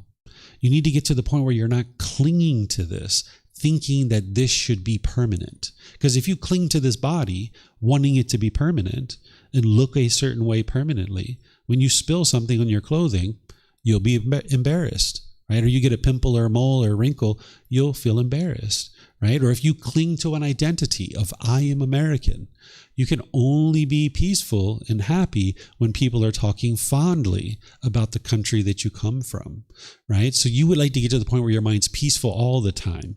And you can't do that as long as you cling to this impermanent thing, wanting it to be permanent, or cling to an identity. So it's a matter of understanding this body was born on a land that is referred to as America, but the mind doesn't have to adopt the identity that I am American. That body might have been born in China or Italy or Argentina or in the UK, but your mind doesn't have to adopt that identity of who you are. But see, society has a different plan for you, right? There's sports teams, there's national anthems, there's flags, there's all kinds of ways that society wants you to adopt this identity, right? We've been inundated with this since we were a child, where our mind has been conditioned to believe these certain things are who we are as a person. So there is a physical body, there is a mind that has come together for this existence, but the Buddha is teaching you this doesn't define who you are. I'll give you another example to help you see this, right? Let's just say that I used drugs and alcohol in the past, which I did actually. Let's just say I used drugs and alcohol in the past. And now my mind today identifies with I am an addict or I am an alcoholic, right?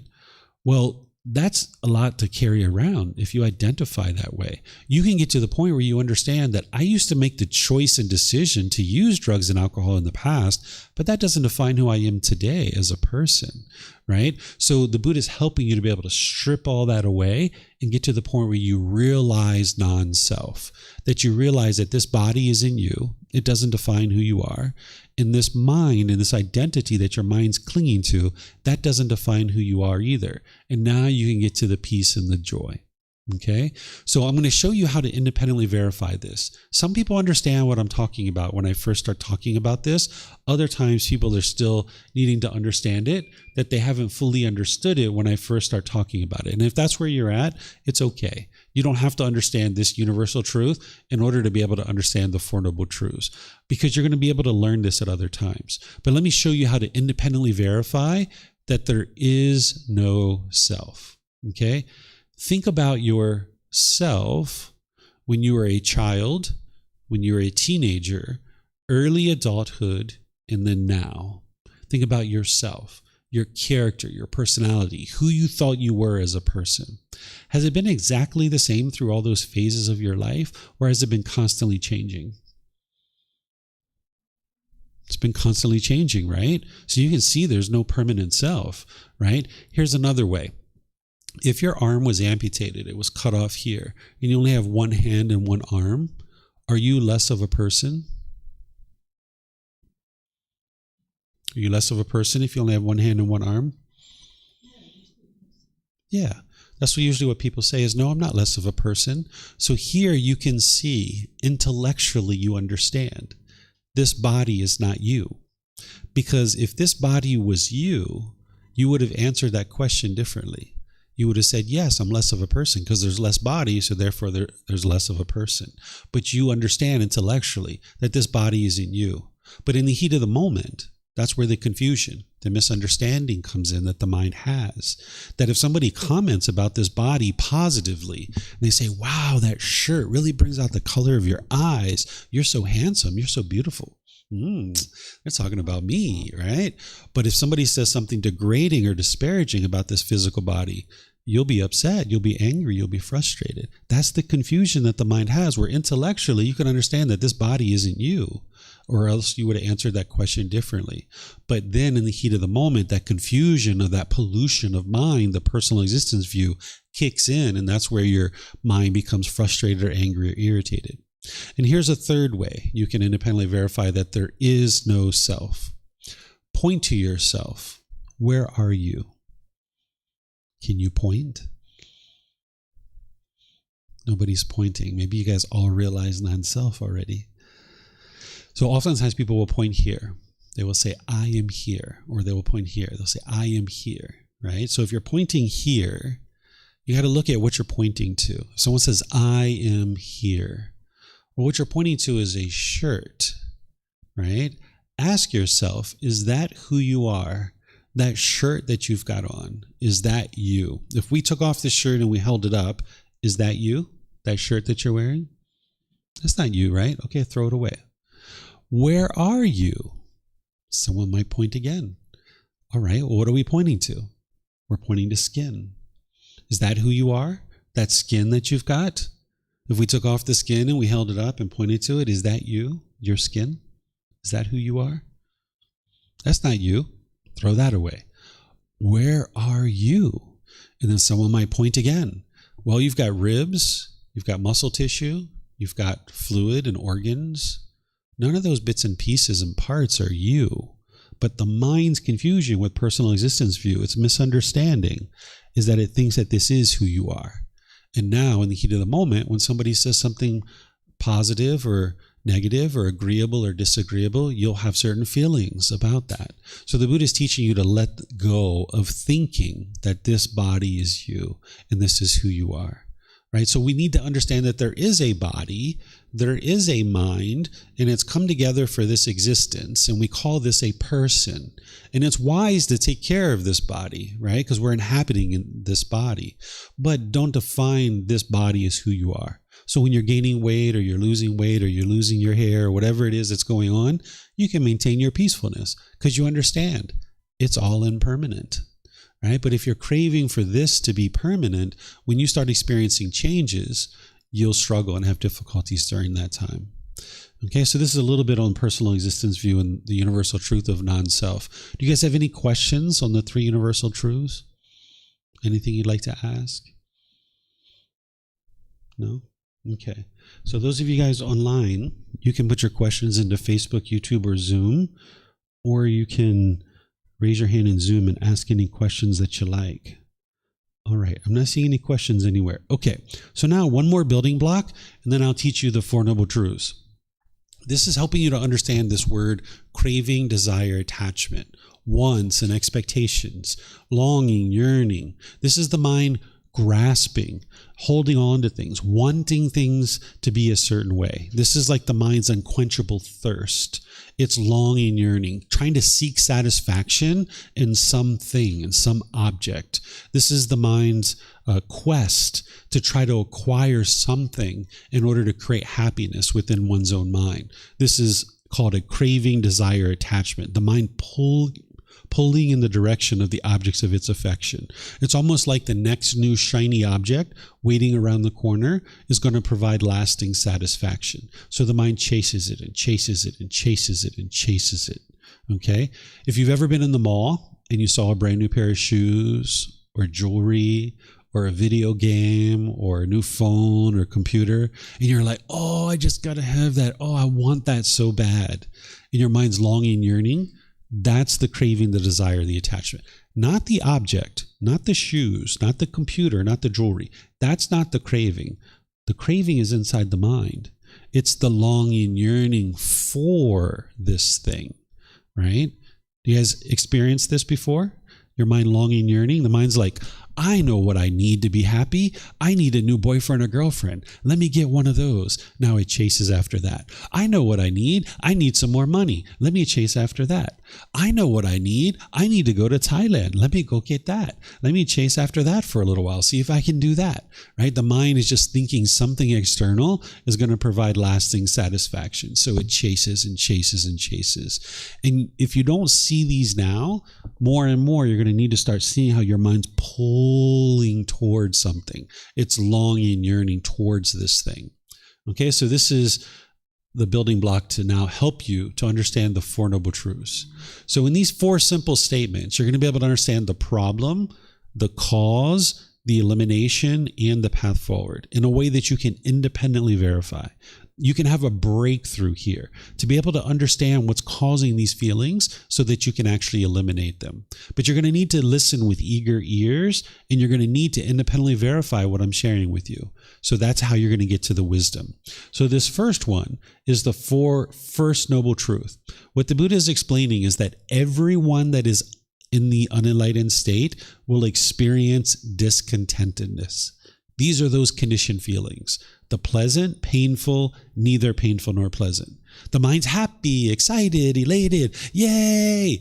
But then experiences the painful feelings, anger, frustration, sadness, annoyment, guilt, and shame, and stress, and anxiety, and fear, right? And then there's those neither painful nor pleasant, like shyness, displeasure, dissatisfaction, right? So that's the problem, that the mind's going up and down, up and down, up and down at different times during your life, right? Sure, you have peacefulness here and there, but it's only a matter of time before you experience one of these discontent feelings. So this is the problem in the unenlightened mind. Then the cause of that problem is in the second noble truth. Discontentedness is caused by our own cravings, desires, attachments, because the mind wants everything to be permanent when everything in the world is impermanent. I'm going to say that a few times. I'll give you some examples so you can see this. So the discontentedness, the pleasant, painful, neither painful nor pleasant, the conditioned feelings, happiness, excitement, sadness, anger, shyness, that is all being caused by your cravings, desire, the longing, the yearning, because the mind wants things to be permanent, but yet it lives in an impermanent world. So for example, think back to that boyfriend or girlfriend when you guys first got together. You might have been so happy, so excited. You got a new person that's showing you some attention, right? They might be calling you and checking in on you. Maybe you're going out to the movies. Maybe you're going to dinner. Maybe you're going to the park. Maybe you're having great conversations. You might even be having intimate contact where you're having sex and things like this, right? Oh, it's so pleasurable at the beginning, right? But then over time, you guys get angry and frustrated, and now you break up. And now when you break up, you might be frustrated. You might be angry. You might be lonely. You might be bored. You might be missing this person from time to time. This isn't from the love. What's causing this is the mind's craving permanence. It's wanting this relationship to be permanent, when in reality it was impermanent. So one of the ways to say this is the mind craves permanence. But another way to say it is the mind does not like impermanence. When you're experiencing change, that's when the mind struggles the most. Even if their change were from decisions that you're making. Maybe you're making these decisions to create this change, but that's the times where your mind's most often struggling the most and the most challenging.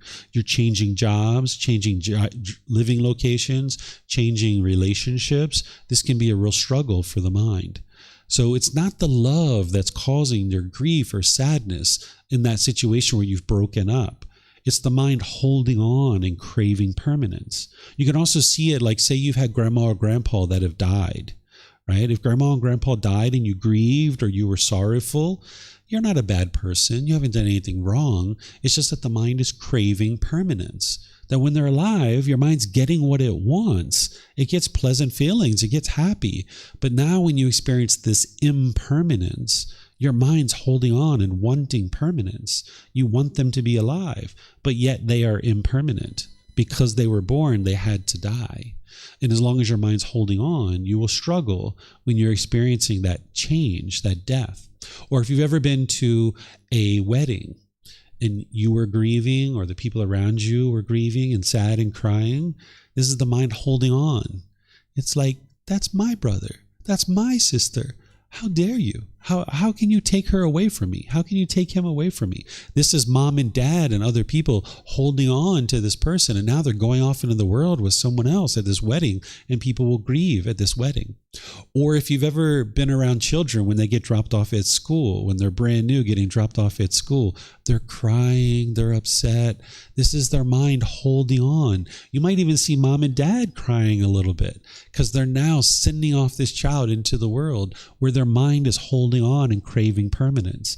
The children thought mom and dad were permanent, and now here they go out into the world all by themselves, right? The mind's holding on and craving permanence, right? So it's not the love that's causing that. It's the craving, the desire, the attachment. I'll give you another example that doesn't involve relationships, and you might be able to see it even more clearly. Let's just say you got a brand new car. This is like your dream car, the car you've always been interested to get. And you drive off the parking lot. You've saved up money for this car. You're driving off the parking lot. Everyone's like, wow, look at her. She's so successful. Wow, look at him. You're driving down the road in your nice new car. You park it at the store.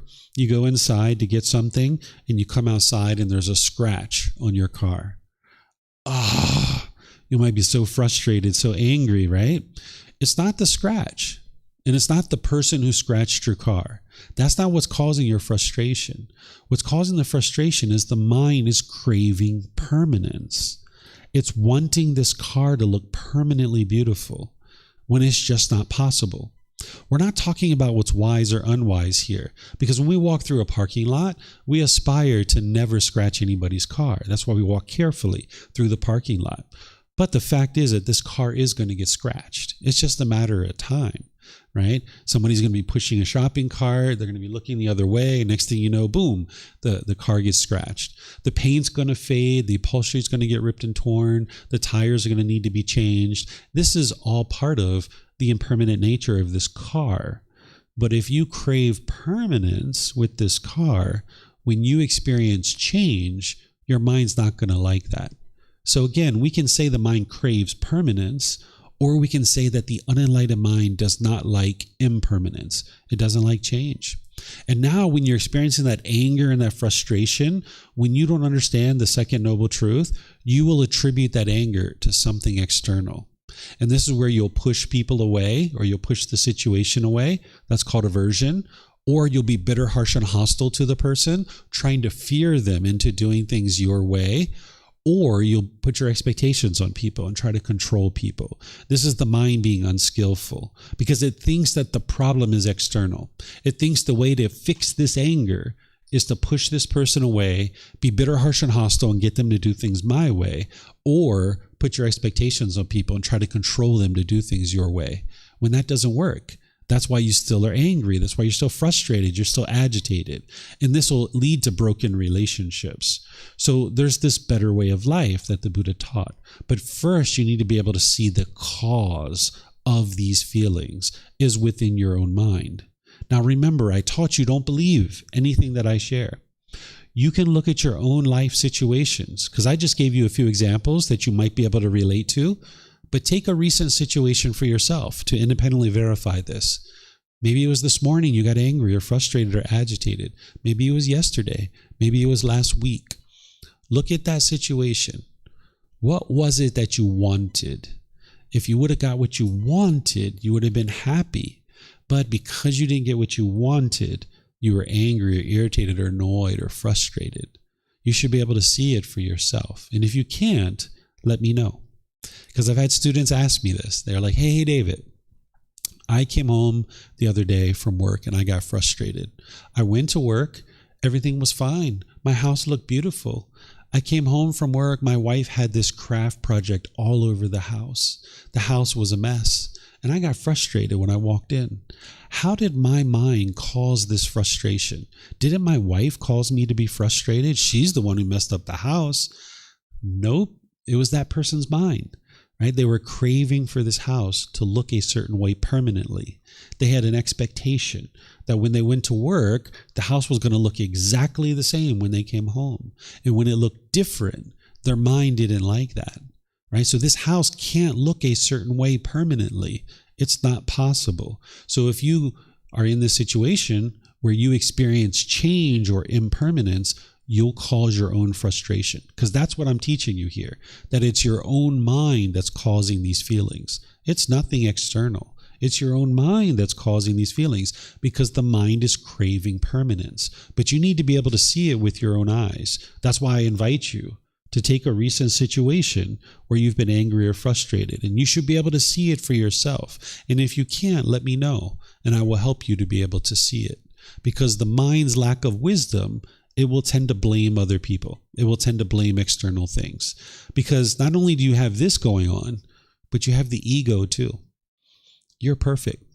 Everybody else is the problem, right? That's what the unenlightened mind typically thinks. It's everyone else that's causing these problems in my life. It's not me, right? So you need to be able to see that it's your own mind that's causing these discontent feelings. And this is where you can have the real breakthrough. Because if you can see that it's your own mind that's causing these feelings, then that means you can fix it. If it's something external, if it's everybody else that's causing your anger, you can't fix them. You can't change them.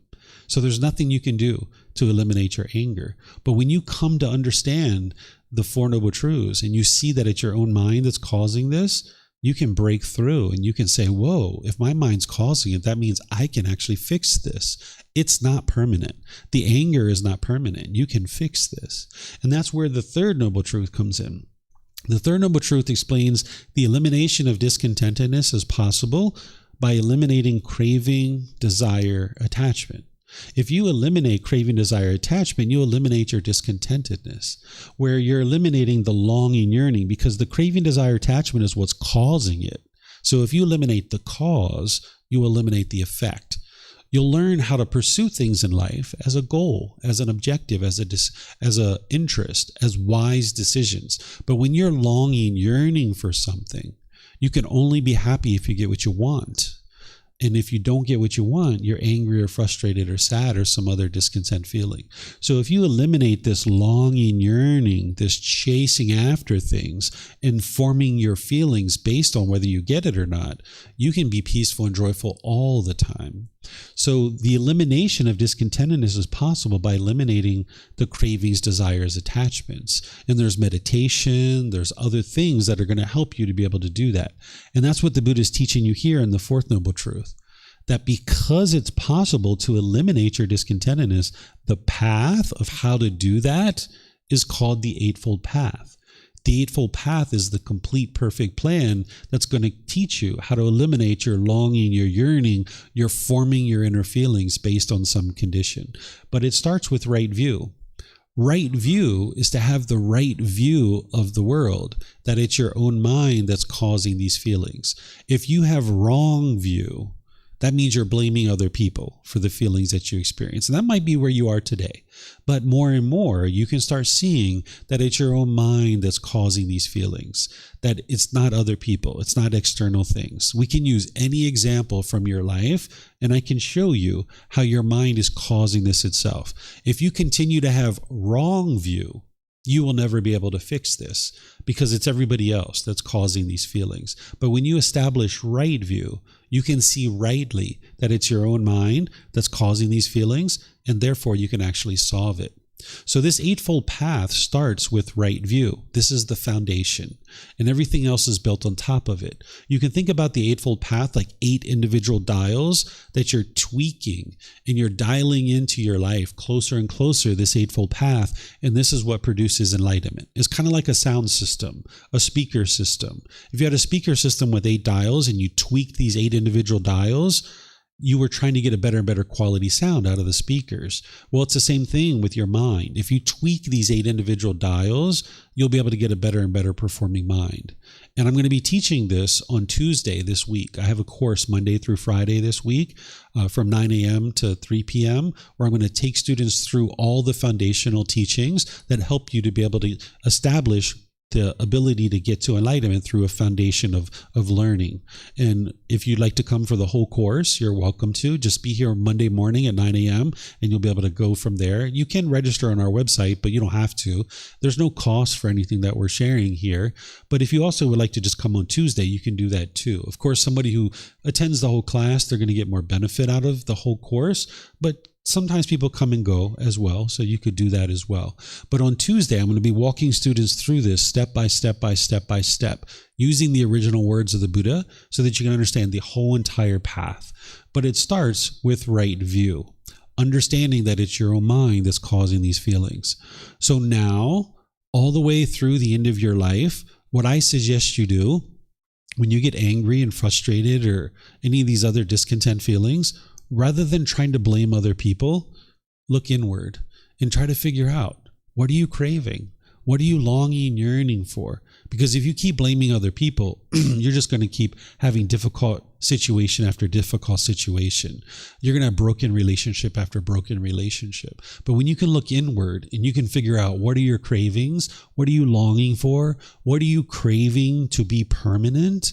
Then you can actually resolve that. You can just choose to let go and not crave for it to be permanent. So that meditation we did, where you're focused on the breath and you're training your mind to let go, that's what you're doing. Because with the craving, desire, attachment, your mind won't let go. It's holding on. If you think back to that boyfriend or girlfriend that you had, you might have felt lonely or bored or angry, or you might have missed that person for a period of time. But at some point, you're like, you know what? If he wants to be with someone else, so be it. And you let go. And that's where your peacefulness came back. Or you're like, you know what? If she wants to live somewhere else in the world, so be it. And you let go. And that's where your peace came. But your mind in the unenlightened state doesn't know how to let go. It's holding on. So the breathing mindfulness meditation, along with all these other things, it's training your mind to let go. Right? So there's more than just meditation to be able to get to enlightenment. You need to train your mind to let go, and this Eightfold Path is what's helping you to do that. And it's organized into 3 sections: wisdom, moral conduct, and mental discipline. And this is going to help you to train your mind to let go so that you don't walk around with these wants and expectations, because the world is impermanent. And the world is not going to meet your expectations permanently. So if you have all this long list of expectations, you can only be happy if your expectations are met. So the Buddha is teaching you how to let all that go. And you can train your mind to navigate the world peacefully and joyfully without these difficulties and struggles. So do you guys have questions on the Eightfold Path, or anything you would like to talk about related to your own situations of discontentedness? Maybe you need to be able to peer into this to be able to see whether or not it's truly craving, desire, attachment. We can use different examples if you guys have some. Does anybody need any help with this? Any questions? Yes, sir. Could you get a microphone? That way the people online will be able to hear you.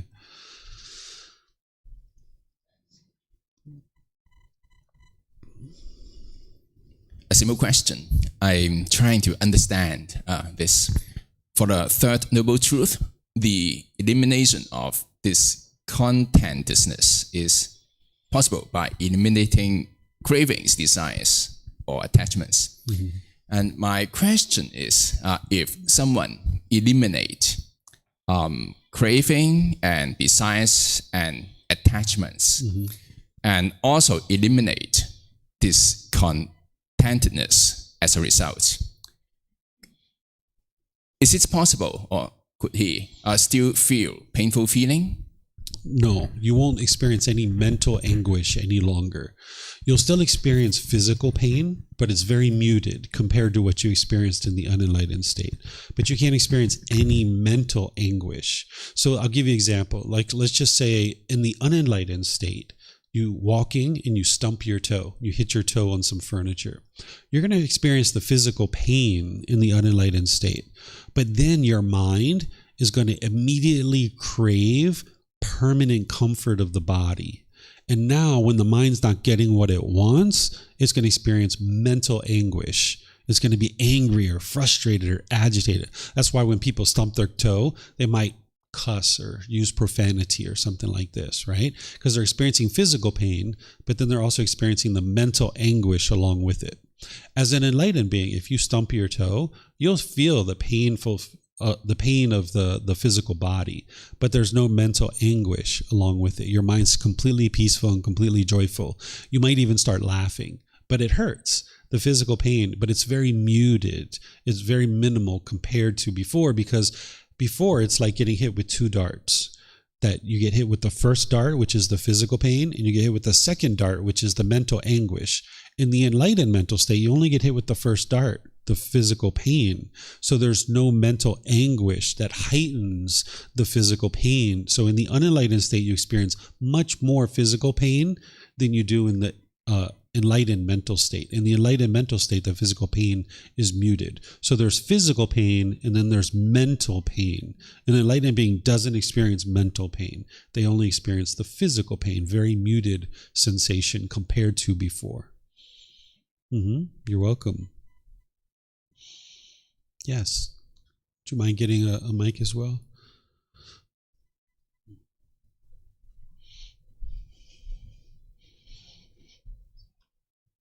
Yeah, you just press and hold the gray button. You'll see the lights come on. Is wanting to attend enlightenment a kind of craving? So it's not about having an interest or an objective to do something. It's about how the mind is pursuing this thing. So it's not the object itself. So someone could try to pursue enlightenment with a craving, desire, attachment. That's the longing, the yearning, the chasing after it. They won't get to it that way. They're going to ultimately need to eliminate that craving, desire, attachment. You can work towards a certain goal, objective, or interest, but without longing, yearning, and craving. I'll give you an example so you can see this, okay? Let's just say I had a liter of water and I'm going on a hike and I have this liter of water in my car and I drive to the hiking trail and I get out on the trail and I'm like 30, 45 minutes down the trail and it's like, oh, my water, I forgot my water. Oh my goodness, I forgot my water. And now you like take off towards your car, running feverishly to try to get your water. And now maybe you sprain your ankle on your way, right? Because you're doing this so quickly. You sling open the door to your car, you get your water, like, oh, water. Okay? In this situation, the person has craving, desire, attachment. Their mind is shaken up. They're discontent. Because there could be another person out on the trail that's like, I forgot my water. You know what? Let me go get that. I'm going to be out here for like 6 or 8 hours. I need some water. And now you calmly make your way back to your car and you get your water and you're like, oh, thank goodness I got my water. And now you're going to make your way on the trail. So the object is the same. The only difference is what's going on in the mind. The first example, the person's longing and yearning for it, and now they're making all kinds of unwise decisions. The second person, they don't have the craving. They understand this water is impermanent. They're not forming their feelings based on whether they have this water with them or not. They can calmly make their way back to the car. So this enlightened mental state, someone could chase after it, and their mind's going to be frustrated and agitated. Every time that they realize they're not enlightened, they're going to be agitated and frustrated even more. But you can also realize that, hey, I can just pursue this gradually. I can gradually work towards it. This is where you need to understand what a true goal is. Most people, they will say, I have a goal, and if I get my goal, I'll be really happy, and if I don't, I'll be angry or frustrated. That's not a goal. That's a craving, desire, attachment. That is, if I get what I want, I'll be happy, and if I don't get it, I'll be sad or frustrated or angry. What a true goal is that you work towards something with wise decision making, and you can maintain your happiness either way. Even your 80% to your goal, you can maintain your happiness because you look at the goal and you're like, I didn't get to the goal. Well, you know what? I could extend my timeline and give me more time. I could add resources to this, helping me to be able to get to what I need to get to.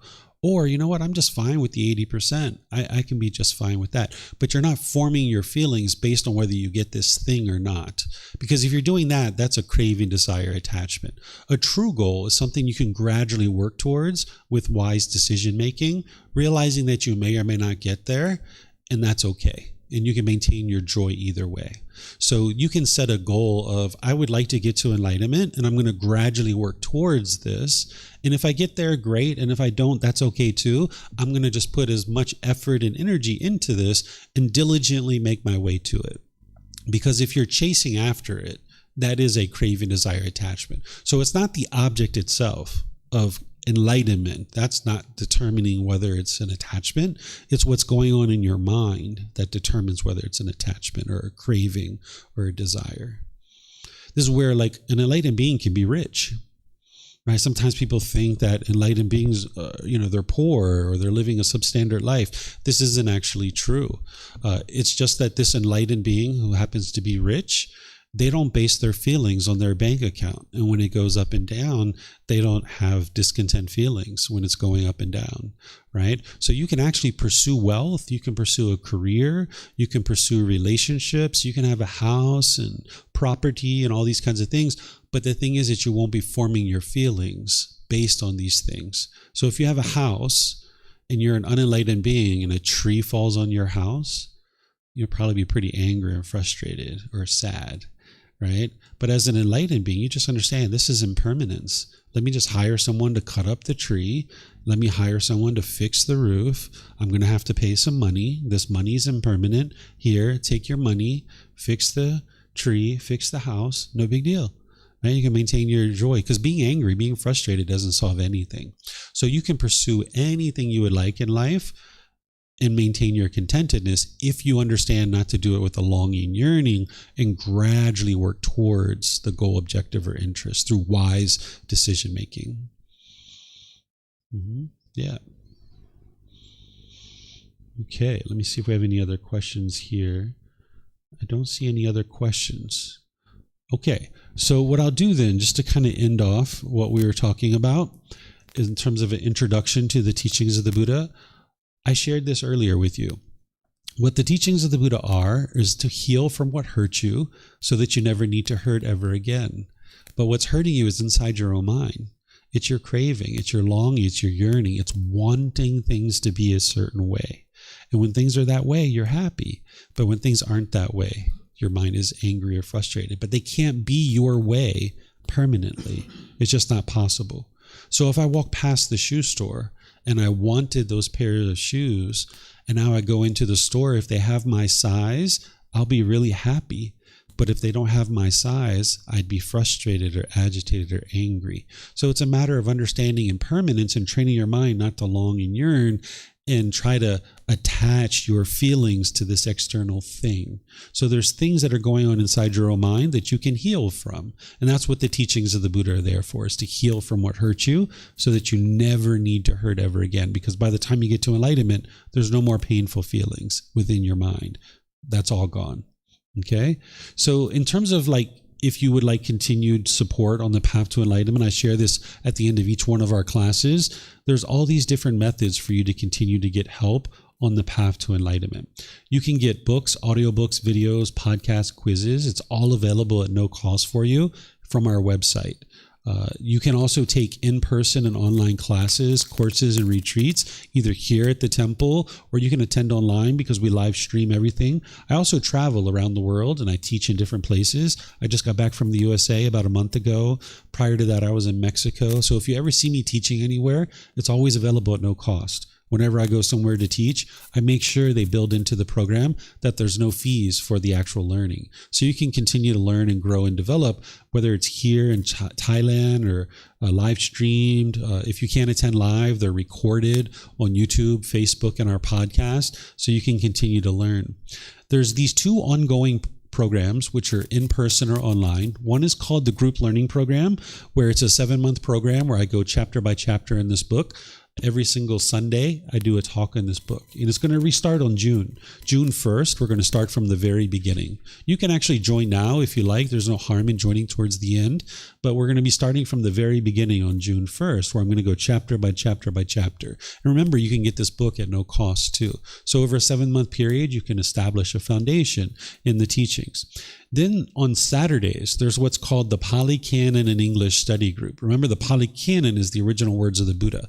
That's where we explore volumes 2 through 13. That's a 1.5-year program that gradually walks you through kind of filling out your framework and kind of more fully developing your understanding of the path to enlightenment. So these are like little trickle teachings, little by little by little.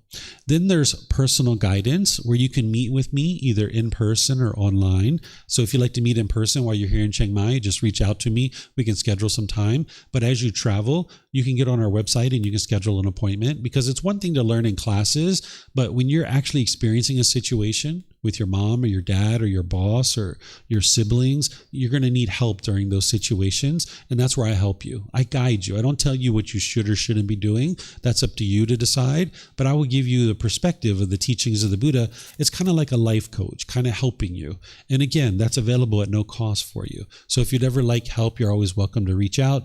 And those, you can do that in an unlimited number of times. You can just reach out to me personally by message, or you can schedule online if you'd like. Then we have a Facebook group where students ask questions, and I'm the only one who's answering those questions. So some people like to go in there and ask questions. You can ask them anonymously, or you can ask them as your own self. Or some people like to go in there and read the questions of others and see the replies that I answer them, because they learn that way too. So these are all different ways that you can continue to learn and grow and develop on the path to enlightenment. Okay? And then, like I mentioned, it's all available at no cost for you. And you can get access to this book from our website if you'd like to be able to do that, or you can get it here. You can take it and go print it yourself, or you can get it on Amazon.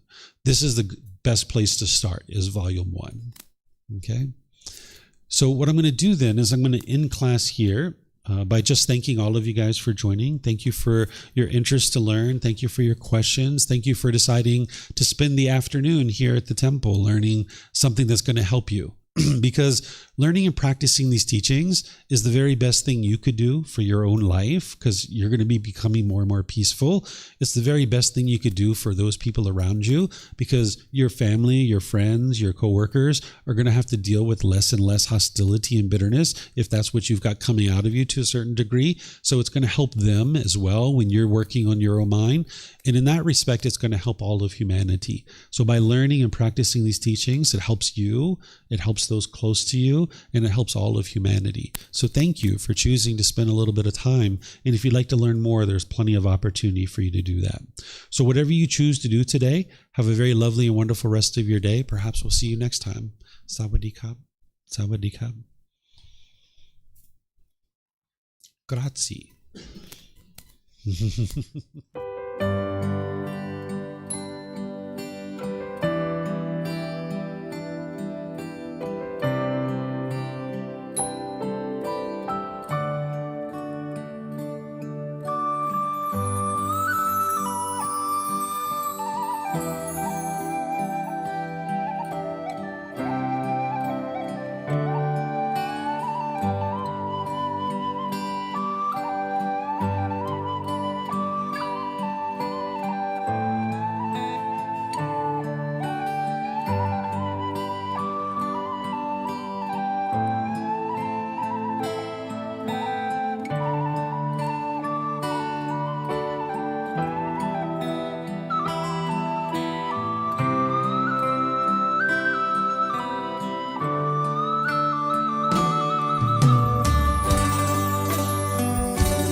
Thank you again for watching. Enjoy your meditation. Look forward to seeing you online and answering any questions that you might have. Thank you so much.